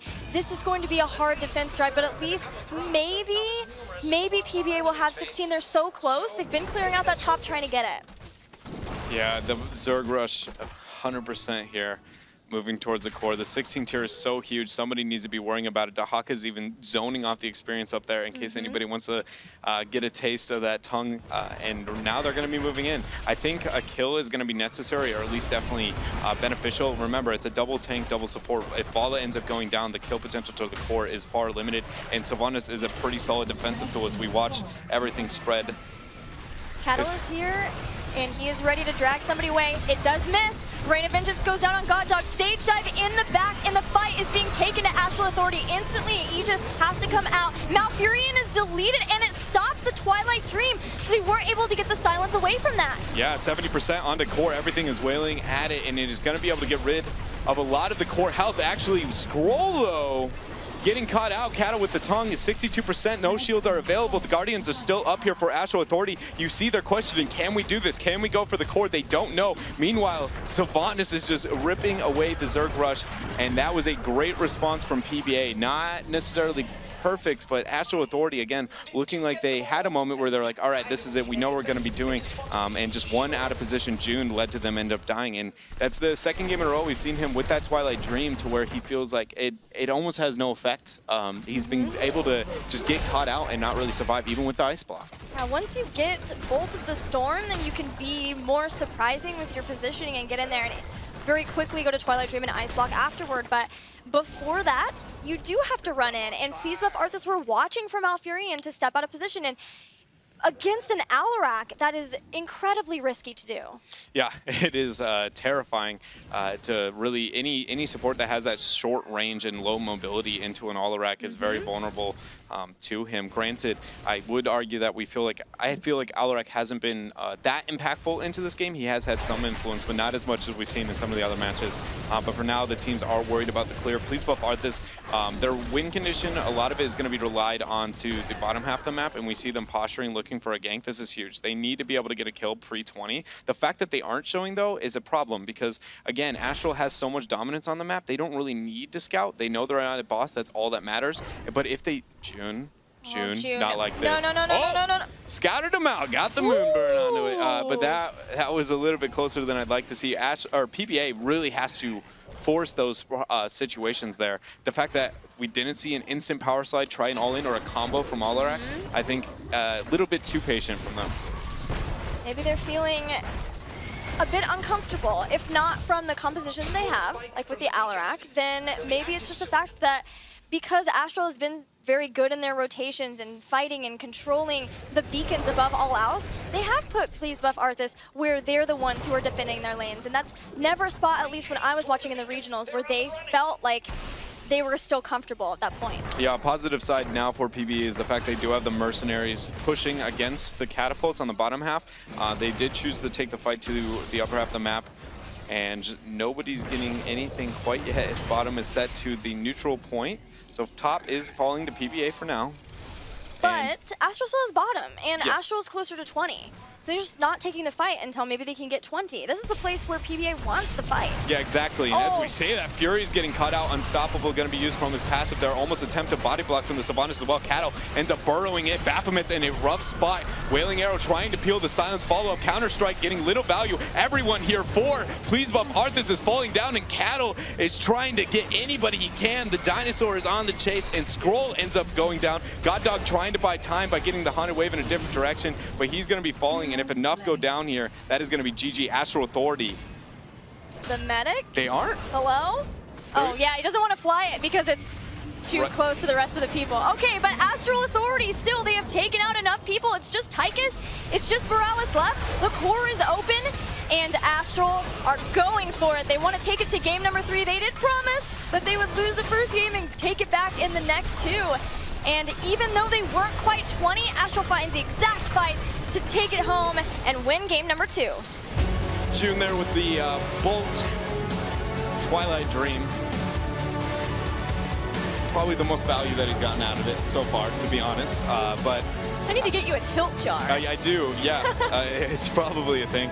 I mean, Astral played a lot better. I can't help but feel a lot of that came down to the Alderac play on Baphomet. It didn't feel like he almost ever had kill potential. Granted, he is in a losing lane when it comes to the siege, and somebody needed to be up there to help him in some point in time, or I would have liked to see maybe a lane swap intentionally. You have Sylph. You can push into the Haka with a 1-4 and going Oppo. I feel like watching the Alderac this tournament, I have to wait for Rich to come along and appease the Tal'Darim gods. I'm so sad to see Alderac not having his way, but Baphomet did not impress. Although Astral Authority did impress there in that game. It felt like they had a lot more AoE damage than I even gave them credit for going into that battle. Do you think so? Yeah, I personally couldn't be happier to see that I was wrong on evaluating the strength of Astral Authority's composition there here on Brax's holdout.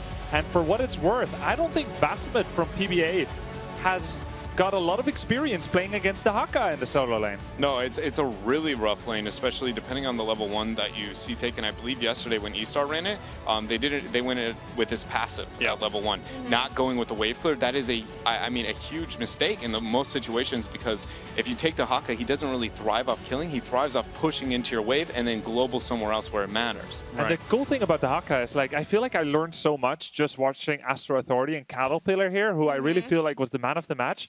They didn't use global just to be like, okay, now I'm suddenly on the other side of the map. He used it as a regeneration tool. Go back to the core and then heal up and come back to Alderac. And that made it really difficult to lane against the Haka. I completely agree, especially when I saw adaptation having been taken. He just popped it and went well in, and they couldn't do anything about it, which was very eye-opening to me myself. But Grubby, we have some little clips to be showing them from this game. Yes, the first clip that I want to be showing as we get in here is, I'm just going to pause that. Caterpillar made the masterful play here. We had a slightly closer level 10 for PBA, and we see Caterpillar coming in here. Now, he actually pretended to leave, and as he comes in, he actually wreaks havoc here as I play this replay. He comes in there, we get that huge condemn into Twilight Dream and Reign of Vengeance, and Cattle, you know, the fact that he is here made this a 5 versus 5, whereas it looked like they were just coming there as a 5, and then the Haka left. That wraparound was very smart. Yeah, and as you pointed out, that combo, that was almost the turning point, really, for them to just kind of really solidify the spot on the game. No, the game went from dead even up until that point to just like, well, that was a pretty big move from Astral to where you're like, all right, so how are we going to see PBA come back from this? Yeah. All right, well, we got another little clip to show us here, Grubby. Yeah, the second moment here is where the Haka just goes ham. Look at that survivability that he has here with that adaptation. I think it's the far better one than isolation when I look at it, just the way that they're using it. Normally, the Haka suffers from vulnerability, but now he's just going in there and everyone is just spreading like the sea before Moses.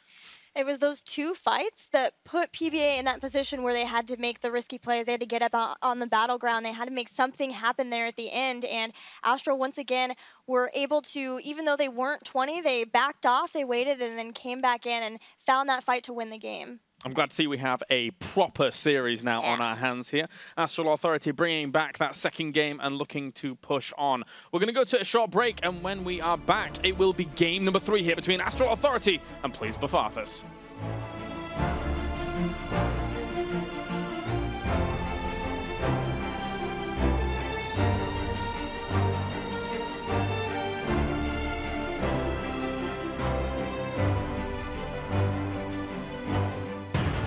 Heroes of the Storm Fall Championship is sponsored in part by Intel, T-Mobile, NVIDIA, and Republic of Gamers.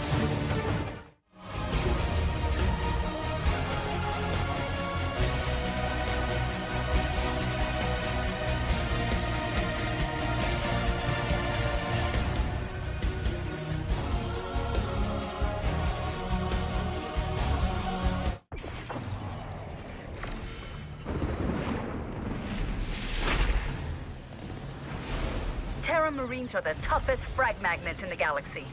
But when they're in trouble, guess who they call? Medic! Winning a battle is more than just shooting enemy soldiers. It's about saving your own. I protect every member of my squad with my life.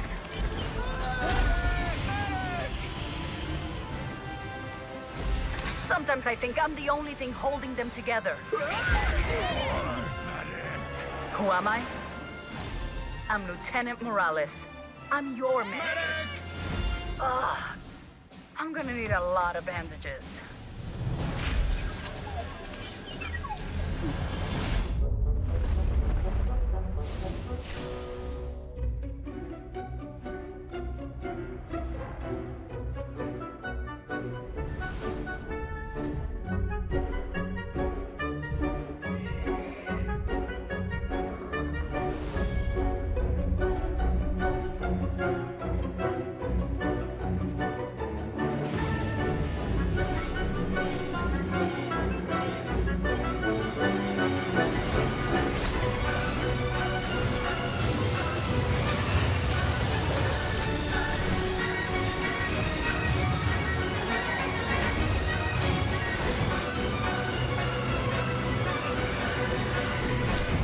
Heroes of the Storm. Prepare for Heroes Brawl, the new game mode that breaks all the rules. Rated T for teen.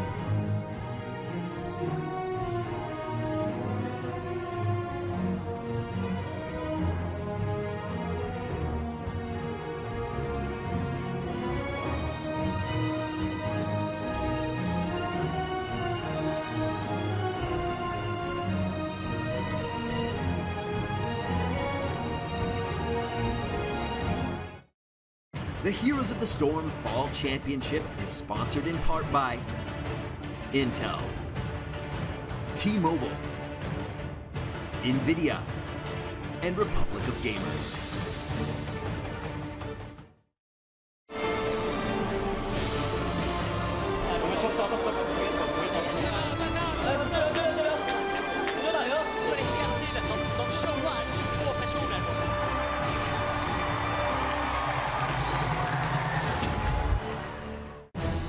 The fight rages on here in the Nexus as we have Astral Authority and BlizzCon going all the way to game number 3 here and finding out how is going to be moving on into that winners match here in Group A. We're almost ready to get into the draft. Just quick thoughts here before going into this game. It's going to be on Sky Temple, Gilly. What are you anticipating here moving forwards? I think another Zeratul ban. Yeah? Yeah.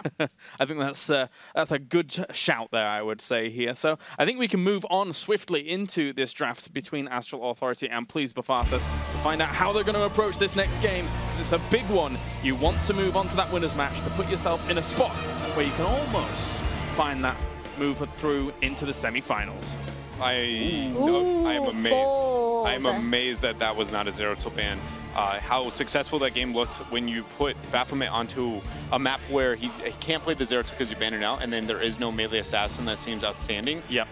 He did seem to appear to be a bit weaker when it came to the team, but then to move into ETC that early, I feel like that's telling that Astral is going to take it, or they have an absolute answer for it, which is a risk I don't think they should be taking. I don't know if I don't think Astral Authority has as good of a Zeratul player as Baphomet.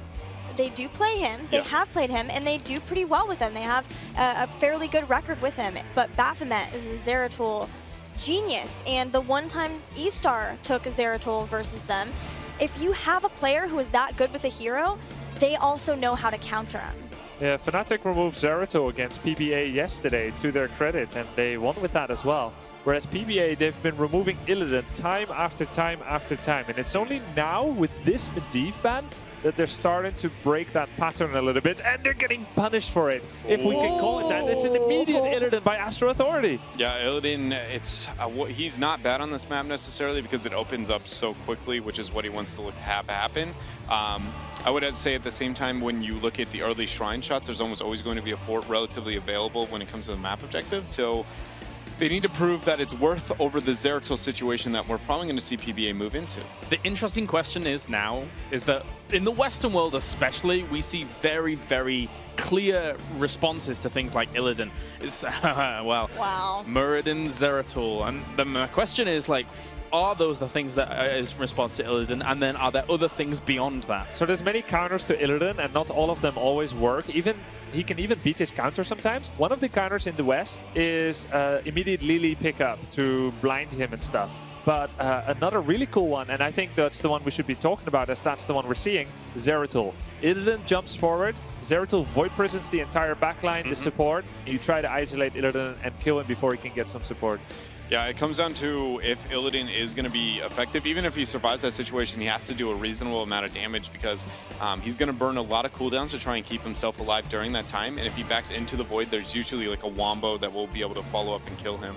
So it's a weird situation where Illidan, it's not, I want to say it's 100% a counter, but it is a very skills situation. The Zeratul into the Illidan matchup. With the Tassadar there, are we going all eggs in the Illidan basket, Astral Authority? I wondered as well. I don't think so. I think we'll still see, let's see, I think it would be Cattle probably playing some sort of range in this case, with Salmon, Illidan, and Tass played by Cawthon, but it's hard to tell for them because they have so many different, like, intermingling hero pools. I'm wondering what Warrior Fury will play if we'll see him go for Johanna again. Li Ming comes out. I was wondering whether it was the time for Brightwing.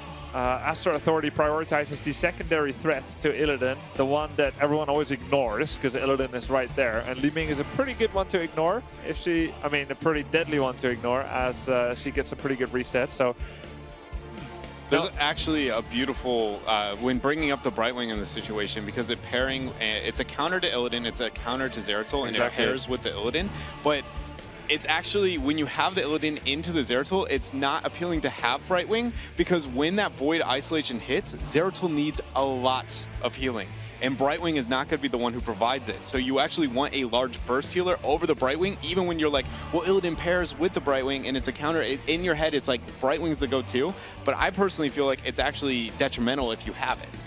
Well, no one will have it. For what it's worth, I think you made a pretty good point. But Brightwing is going to get removed by PBA. They don't want that pairing. And I was wondering, well, Jaina gets removed. Right, you gotta do it. Denying the Void Prison, Ring of Frost combination. I think that's #1 Jaina ban, and it makes a lot of sense. Is that going to push Alpha towards a Zag?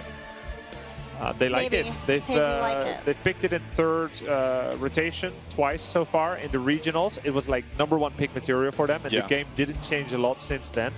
The only other hero I've seen him play besides Li Ming, Jaina, and Zag is Greymane. And have we had a single Greymane this entire tournament? I don't think so. I think we'll only see it on Battlefield of Eternity. I think there's a big case to be made here for Malfurion and a Zagara. Yeah. Or a Malfurion and a pretty good damage dealer like Vala, and then you leave the Zagara for last, because it doesn't seem like anyone is really fighting over the Zagara. Now, Zag herself, not great against Illidan.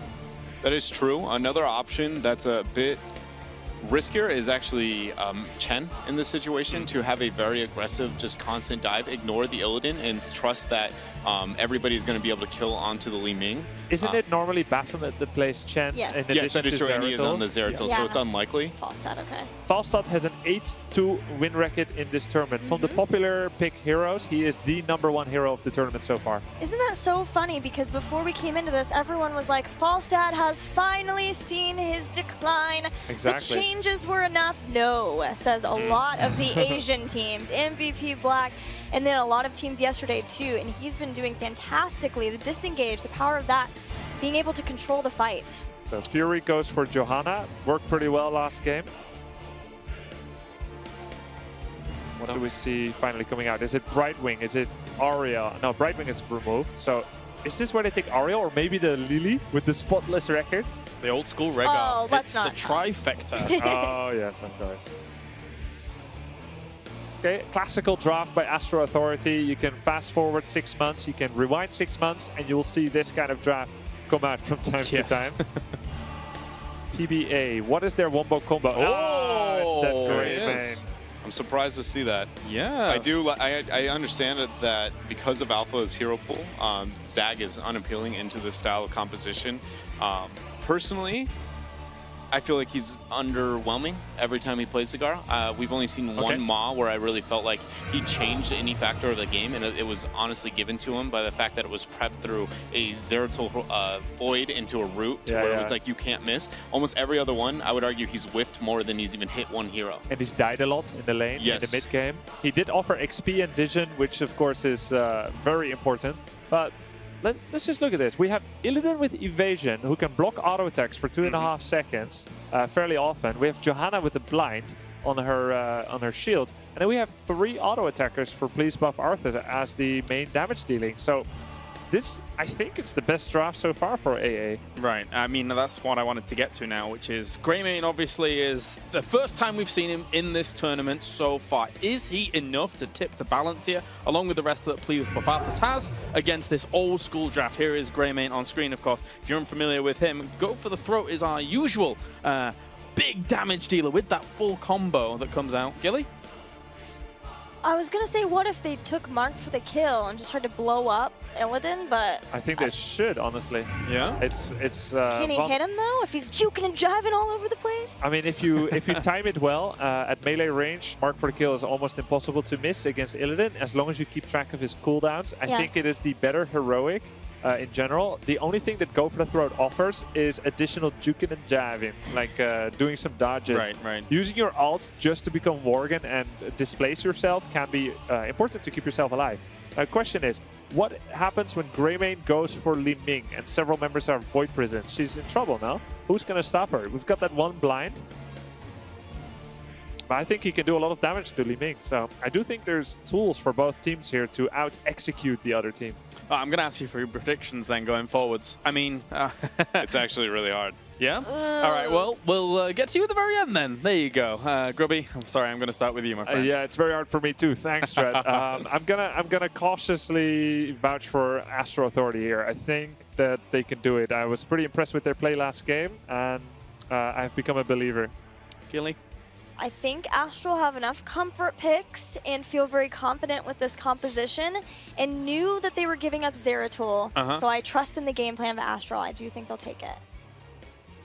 It's still a answer. Okay, so I think that you see Astral. I think overall I think they are the stronger team, but they gave Baphomet what he wanted, and the last time we saw that, it proceeded to be a 11-minute game on Infernal Shrines, and a lot of the teams, it seems like when you isolate them, they struggle, but when you don't, Baphomet thrives, and they end up pulling out a win.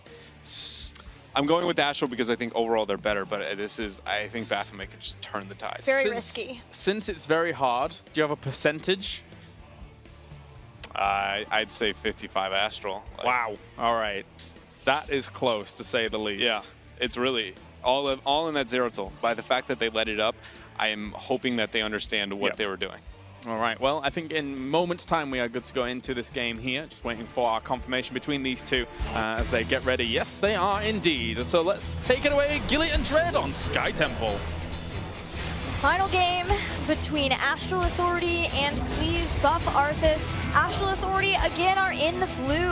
Caterpillar playing Li Ming, Cotton Luck on Tassadar, Fury playing Johanna, June playing Rhaegar, and Sam on Illidan. And on the red side for game number 3 here, we are going to have Please Buff Arthas. Alpha is going to be on the Greymane. Baphomet playing the Zeratul he's so well known for. Falset is going to be played by God Dog Scroll onto the Muradin, and Zola on Malfurion. the gray main is kind of what tipped it a little bit more for me in Astral Authority's favor. I agree. I think the gray main pickup was a lot, but I also... we've seen PBA prioritize their comfort picks over meta time and time again. Yeah. And sometimes, most of the time, it pays off for them. So, that is why I'm sitting so torn, and it's mainly the Zeratul Baphomet. He's such a good Zeratul player, and it is his best map. Personally, I think Zeratul's best map is going to be Sky Temple, and goodness, it is terrifying. If these were the best in the best, I think Astral's Illidan comps all day are really what I bank on, but I don't have that confidence in Astral, which is why it's such a weird mix of emotions right now. Let's look at some synergy for PBA too. They have Void Prison to put roots on underneath and maybe set up for Twilight Dream afterward. They've got Gust too, and they may have caught out Som. Some of that famous juking and jiving to get away, not let PBA get first blood, but Astral are starting to put on the pressure. They're mounting up a solid siege here in the bottom lane. Yeah, they are just running a tri-lane down here. Nobody's getting the response. Alpha Luna is kind of stuck on his own. Illidan taking as many shots as he can. The rotation coming down. Astral has smart posturing for this. Zeratul being forced into a solo lane because of the situation is not what you want to see. Meanwhile, Psalm getting the dash over. Great Stormbolt, the root follow-up. He's in a bad spot. Dashes out. Will be able to survive for now. And also, we need to know that Kato has to play out of his mind. One of the biggest things that you want when you have an Illidan comp is Li Ming's going to sit back, poke, poke, poke. When they get weak, you look for the initiation, but you have to make sure you have more than one threat. Anytime where Illidan is the only thing to worry about, I mean, it's pretty hard for him to be able to survive unless he gets really heavily babied, which I expect a Void Prison to be able to stop that. Yeah, it's a classic double threat composition.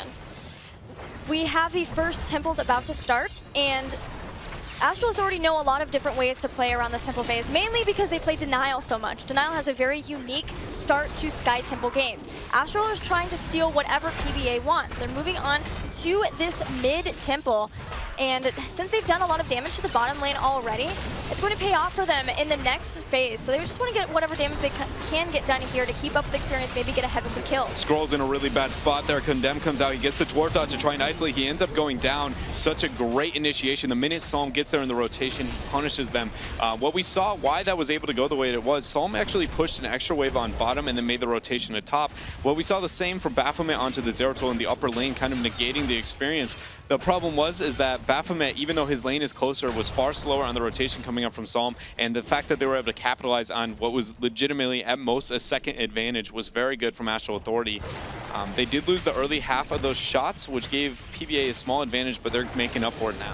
Yeah, because Astral have quickly moved up to the top temple too, and even if they get half from both of them, it's nice because it doesn't make any of their lanes low enough that they have to worry about where they're going to have the right defense in the next temple phase, because as we saw with the structural damage in the bottom, it was going to be good. Baphomet though, he is rotating in, took the long rotation to try to get a catch. Caterpillar is the one who's up in front, but he's shielded and fine, and being very aggressive with his abilities, even free Calamity, which is maybe not what he's going to take. Yeah, we do see that he has gone with that Magic Missiles build that has become popular here in North America.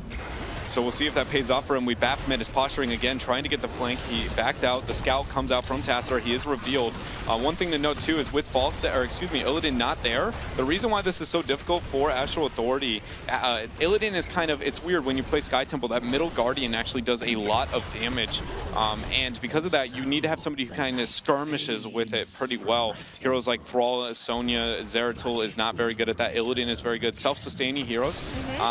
Are the ones you want on that, and that is the one for Astral Authority, but PBA did have everybody, all 4 members are far better at that than, for instance, Tassadar just gets deleted. So does Li Ming in this situation. So they don't have anybody who's a great skirmisher, which makes them have to pull off here. But for now, the teams are almost dead even. Experience, level 7 talent tiers picked up, and as we do see the Calamity, though. It is still Calamity. So that will help Li Ming too when she wants to get aggressive, to be able to teleport in for kills. Helps with the resets as well, because you know you can start teleporting in through a fight. But still, with Force Armor, that will help out with things like Cleave if Zeratul gets onto her. Maybe Hammering too if the Boomerang throws out. Just helping out with some of the damage to negate, so that Rhaegar and Tassadar can not only focus on Li Ming, but Illidan as well.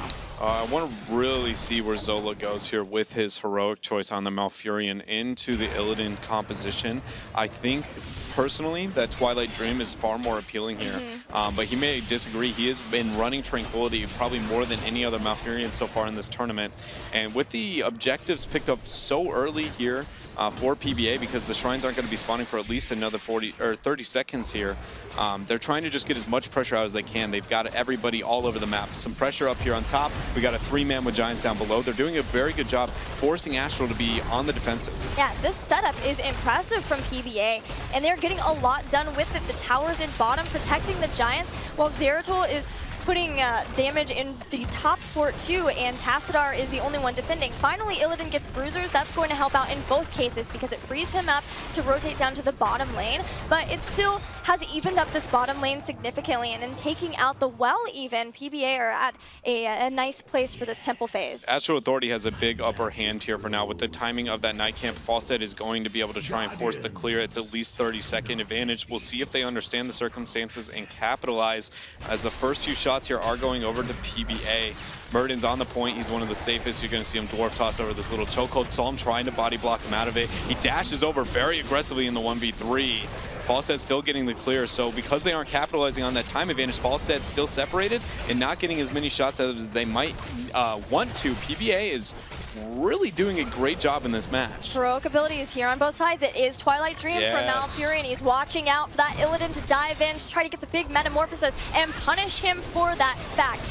The temple nearly down. It's time for the fight. Both teams see it. Fury runs in with the Condemn, and they're just looking for the right setup. Astral have to be very cautious of where Baphomet is at all times. Yeah, and great damage coming out. Calamity going in. Keep in mind, Zola needs to be patient with his roots. Probably being a follow-up rather than a playmaker. They need to be reactive in these team fights. Fury on the shots for now. Burns the Iron Skin. Psalm moving aggressively, trying to get the backline. Void is only going to hit 2 people. Psalm, though, under a lot of pressure, does end up getting the dash out. Greymane onto Cattle. Eyes in the dark. Will be able to pull him away for now, but Illidan went down. Didn't even use Metamorphosis. He ends up dying to Baphomet, and Skrull now is trying to confirm kills. A couple shots left on the shrine, Gilly. Robbie predicted it. As soon as Illidan tried to dive in, a VP in the back, and Illidan was separated. He dove down to one of the Temple Guardians to buy some time, but he did get caught and didn't even use Metamorphosis like you said, so that'll be a kill, and the rest of the Temples taking out a fort, and please buff Arthas, starting to take a grip on this game. Yeah, very good job from PBA. The nerves here shown on the side of Astral Authority. The fact that that Metamorphosis was not used to escape, you know that he had to see Zeratul trying to get the chase down here, but please buff Arthas was given the Zeratul. Astral knew this. They need to be able to adjust if they're going to try and win here. Otherwise, all I got to say to Fury is PBA 2-0. Okay, well, let's move on from that then. Shots fired. Wow.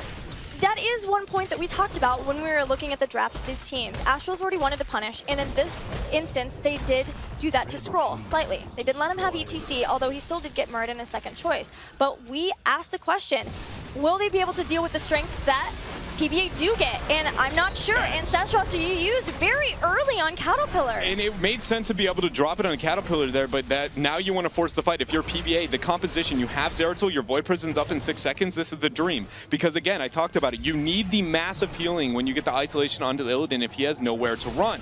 And so right now, this is the point where you want to see the map objective spawning, PBA get heavy concentration, but as I say, that directly cut out. Huge damage. Great orb going on, and now Psalm is just going to keep going and doing Illidan things as 2 people have already fallen. Please buff Arthas right as they seem to have control of the game. End up getting caught out. This is versus Falstad with Gust. Yep. And Twilight Dream is still here. Muradin has Avatar, so he can stand for a while for damage.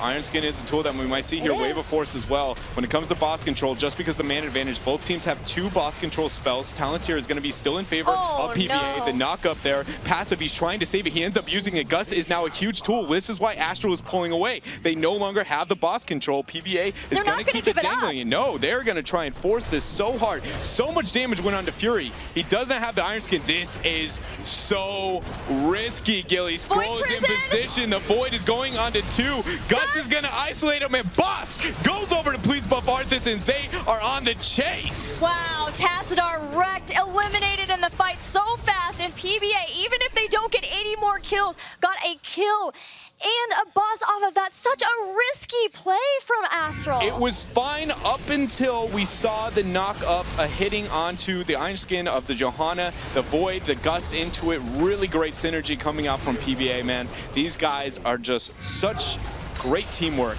showing why they deserve to be where they are in this tournament. And you know, they are just showing time and time again that they are working so hard to improve and work as a team, and I can't help but just give these guys praise. Yes. I'm very impressed with every member. They play their own game, and they know what works for them. Yeah. And it takes a lot to not buckle under pressure of trying to mess with your other team or with your opponents. If something doesn't go wrong at the beginning of a series or even in the middle of a series, they still stuck to their own game. And with that one play, whatever Astral had to come back in this game, they're now at a deficit once again from PBA. It should be noted that that start of that boss fight was actually smart for Astral. They have one of the best boss skirmishers, being Illidan, cannot really take damage from the boss, get the DPS out. It all came down to Fury. The fact that he got hit by that slam, you saw him just eating an absurd amount of damage, and that was because he didn't want to use his passive. But at that point, once that happened, they were like, okay, our boss control is now lost. But again, all because the Gust and the Void. That was insane, but now PBA is looking to do what they do, invade the camps in a calculated manner. Scroll is going in. Keep in mind, Tassadar is nowhere to be found. 16 talent here, almost picked up here as well. Twilight Dream getting some value. Big Void onto 2 people, but for now, it doesn't seem like they're going to get anything as Psalm goes in. Psalm is fine. He's jumping in with Metamorphosis, and a lot of those heroic abilities, especially Twilight Dream, were burnt, but he's getting destroyed. Oh, the Ancestral. Perfect from June, but still, Astral, can they get back into this fight? They didn't get any Leaming resets. They were trying for it. Yeah, and the entire time, the camp did go over here. 2+ buff Arthas, and there you go. The Night Camp was pressuring on top, which is going to help open up the map for those shots. They have a level advantage. The bottom is already open. That keep will fall 100% when the shrine spawns, if it spawns on the bottom half of the map. And top is now vulnerable. It shouldn't get the keep on top, but pretty close to it. And they're not even going to care. They're waiting. They're just going to force their 16 advantage here. And I mean, I think they can as long as Illidan doesn't get too much value. We'll see. There's a long distance to safety here for PBA. Astral realize this, and they know that this Death Bridge is not the place that PBA want to fight, and Psalm is jumping on every member of Gust PBA. They've almost taken out Scroll. There's a cleanse to help him out. Gust to disengage, and Astral will have to go back and lick their wounds. Yeah, and now with the shrine spawning on the upper half. This one, again, Astral doesn't want to take this fight until they do manage to end up getting the 16 talent tier Giants with the split pressure. That is going to force a response from Astral Authority, or they will lose that bottom keep in about 40 seconds to a minute. And Astral Authority right now, they still are on the back foot. That was a moment of hope, and the Gust was going to be used, but really, Gust is a short cooldown. You know, if you can save your whole team for one Gust, I mean, it's a very worth trade when it comes to the cooldown rotation. It was the place to fight for sure locationally, and because Twilight Dream and Void Prison, Illidan, and the rest of the team of Astral didn't have to worry about it. But it's just unfortunate that they couldn't get the kills, and they have been struggling to get kills for the most part early on that would let Cattle start to get his resets. Yeah, and the fact that they were willing to clear on mid but send nobody to the bottom half and clear shows how afraid they are to make this rotation once they get the 16. They're trying to force really hard, and I feel Astral needs to be very patient with this initiation. That fort being there for Please Buff Arthas means Illidan has nowhere to run. He can't chase down his opponent. That is what Illidan is known for. So I'm surprised to see this, because they just gave up that keep on the bottom half in a fight that I think is unrealistic for them to be able to get on their terms. See if they can make it happen. As for now, Astral have pushed back PBA. Constant vigilance, watching Baphomet, and he has mounted back up, so he's just waiting to cloak, and now we'll go in to see if he can be finding people who are grouped up. It's been spotted out again. So far, so good for Astral. It is so far so good, but again, that fort's so close. Scroll takes a lot of damage. Condemned coming out of the back line. That's a 4-man Void. Here comes Twilight Dream. Zola's running in. And there it drops. Scroll jumping back on top. Ancestral does connect once again, though, and a lot of members of PBA are low. Psalm jumping over Malfurion. He'll get taken down in quick regard. That's one kill. That's one reset. That is only one reset at this point in time. And again, that fort was there to be able to save them. That is what Astral Authority really needed to try and come back, but it's not enough at this point. And we still see Please Buff Arthas has a significant lead here. The biggest thing going for Astral is that they have managed to open up the map to where these shots are going to matter towards keeps and start threatening big objectives, and bosses just spawned for them with Void down. Gus isn't up for 22. Dare they risk it again? I do not know. Maybe not. If they do, please make sure that you watch out for the slams. That would be my suggestion. I've been enjoying the Baphomet Psalm back and forth, too. It's just very fast play, trying to reveal, trying to not be revealed, to catch somebody out. It's been a treat to watch these two. Yeah, it has, and we do have 2 catapults accumulating on the lower half of the map against Astral. Something that over time here in a couple, probably the next wave is something they might have to be concerned about. Already Illidan is worried at making that rotation. Smart choice coming up from them. And nobody is going to get an advantage in the next fight. All the forts being down is huge for Astral, not even just for the shots, just for the Illidan, right? Bottom is going to gain no more value for either team. It's really just who chooses which fight and which one they want. PBA should, in an ideal world, play the passive game and just trade shots and be willing to take that in-game call if they need to, because they have Gus and they have Void. Those are some of the best defensive and end-game shot calling plays you can make is with those spells. So I would like to see them just be like, you know what, we have the advantage, you have to take our fight and just dance around the map wherever. If they go mid, you go bot, because you are winning for now, and it's hard to do, but it is something I would like to see them try and do. And it's something that PBA has excelled at in other games, and even in their regionals, using those heroic abilities defensively, waiting until someone else engages and then catching them on the other side. God Dog is under a lot of pressure. Nobody with CC was there though, so he ends up getting the flight out. Shots on bottom are attained here for Please Buff Arthas, and they're doing exactly that. The scout from Baphomet there, Zeratul in the mid lane. He's making sure, hey, I know where they're going. You guys are good. Okay, they're going to make the rotation to bottom, and then I would expect just transfer shots again, over and over again. It will be a double keep play if they finish either one of the shrines here. Illidan is caught by a lot of the people from PBA, but gets out into the team. The rotation back from Astral Authority was good in time to save him, but Metamorphosis was used. It was used, and that is a very good cooldown. Going to be up here. Again, PBA has now made the rotation to mid. Nobody confirming the shots towards the bottom half. Oh, this is such... It looks like they want it. PBA, they decide that they want this fight. Nobody has made that rotation bottom, so they're willing to take it before 20.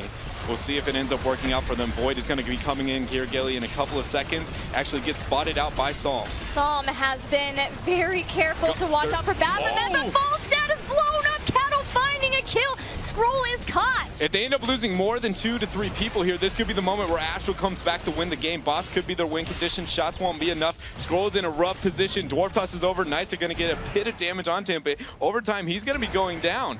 The Bruisers were helping. Psalm will get the kill. That's a second kill, and Temple's still up, but in the bottom the whole time. Once PBA realized they were losing the fight, Alpha Luna got shots on bottom. Running away now as he needs to be back for the defense because Astral Authority have Illidan. They have 25 seconds. Illidan is one of the best core heroes in the game. Twilight Dream is there to be able to be the defensive. Void Prison is up. That'll be a great negation tool to buy time. So we have 5 seconds here. 15 until Falstad is up. You see them going in. The Void very early, not onto the core, so it will be taking shield damage here. This is risky. Psalm is the guy to be looking out for, but the kill there is going to be a huge thing. Li Ming not being able to get the resets. This is so risky, Gilly. Zeratul got Li Ming. That was one of the people to help. Gus is up!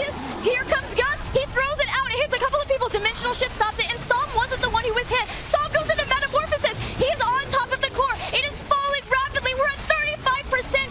Still, Psalm jumps 20, again. Fury and Psalm, the only ones 15, left at 60%. The passive! Indestructible! It's going to not happen. Astral Authority wiping on the core here. This is going to be it. Li Ming is the only one going to be available as a defensive tool. Granted, Please Buff Arthas does not have any of the resources that are great on the core. It is not going to matter. Absolutely ridiculous.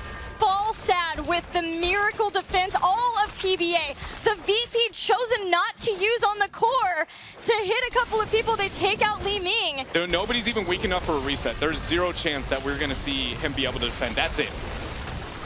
Baphomet, Falstad, all of PBA taking out the #1 seed from North America. So many people called PBA the underdog. So many people thought they wouldn't make it out of their group with teams like E-Star and Fnatic.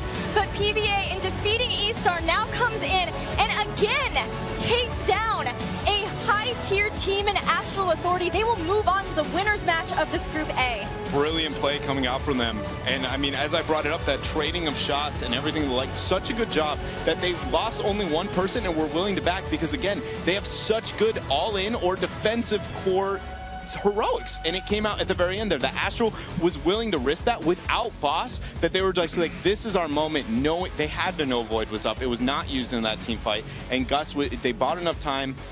Just beautiful play coming out from PBA. I can't believe that this game came down to a VP situation around a core. I can't believe it! I had flashbacks. In that moment, I had flashbacks. Guys, for those that don't know the reference, can you explain what happened? All right, so at the Summer Global Championship, essentially Gale Force Esports against PBA was in a position to where they were going to be fine into the game as long as they were able to get a VP as a defensive system onto the core. The VP actually missed, didn't touch the core, and the game was over. There were a lot of other Mr. plays, but that was without a doubt the most straightforward. And it ended up losing Gale Force the game and lost to PBA. And now PBA goes, you know what, we'll just use it offensively. And the legacy continues. Yeah, now, unfortunately for Fury, as you said, that is twice. Please Buff Arthas has vanquished them here, or is him at least, going forwards. What an amazing set of events that we saw. And it begs the question, you've got Please Buff Arthas. Is it not Please Buff America?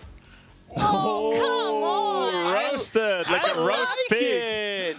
I like it. Had to go there. Wow. Grubby, I'm sure you have some of the highlights from this game as a whole. I have a highlight, but I think there's too much going on to talk about it, so I just want to show you guys the ending moments again.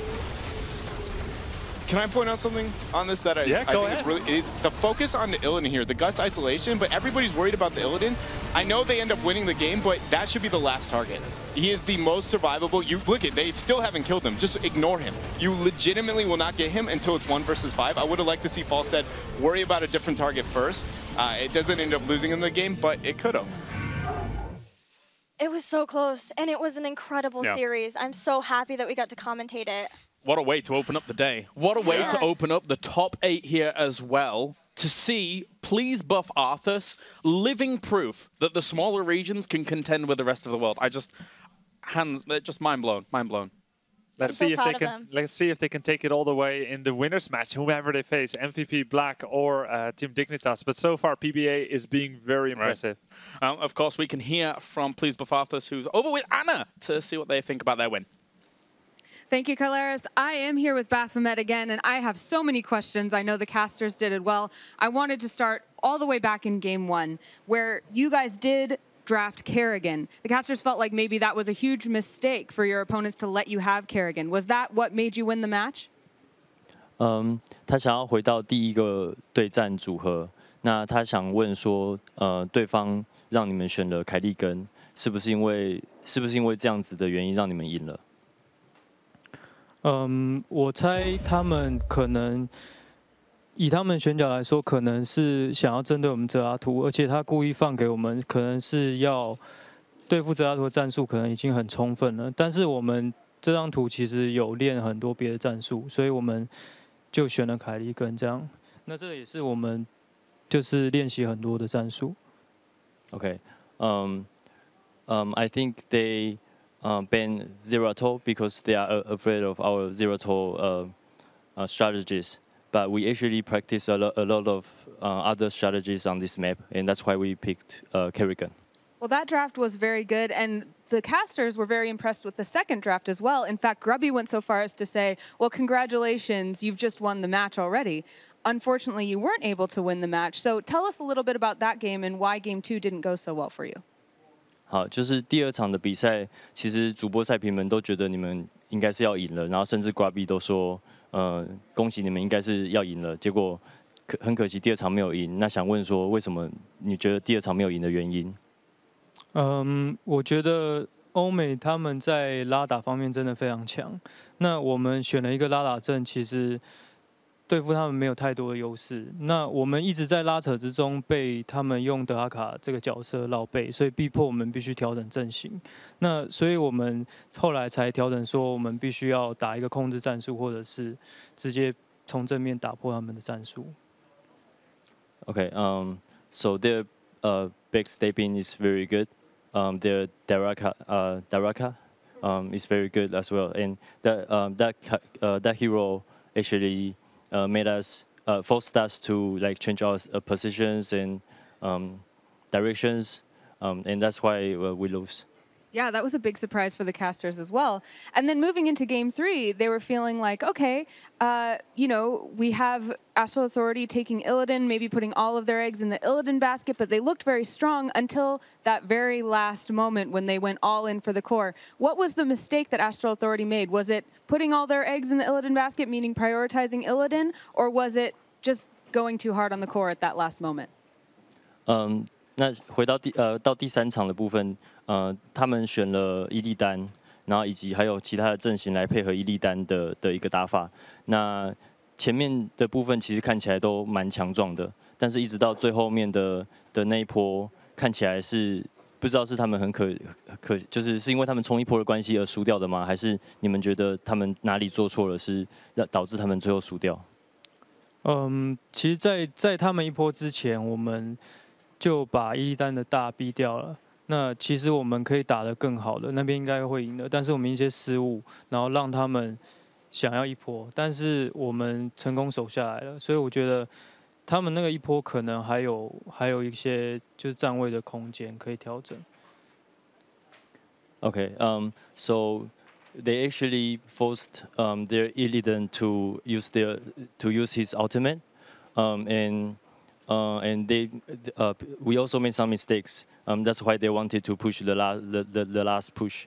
But at the end, they also made some mistakes, and that's why we won. Yeah, and you did. You will be moving on, so congratulations and thank you so much. Guys, we'll be back with more Heroes of the Storm right after this. We will get to see Dignitas take on MVP Black. Don't go anywhere.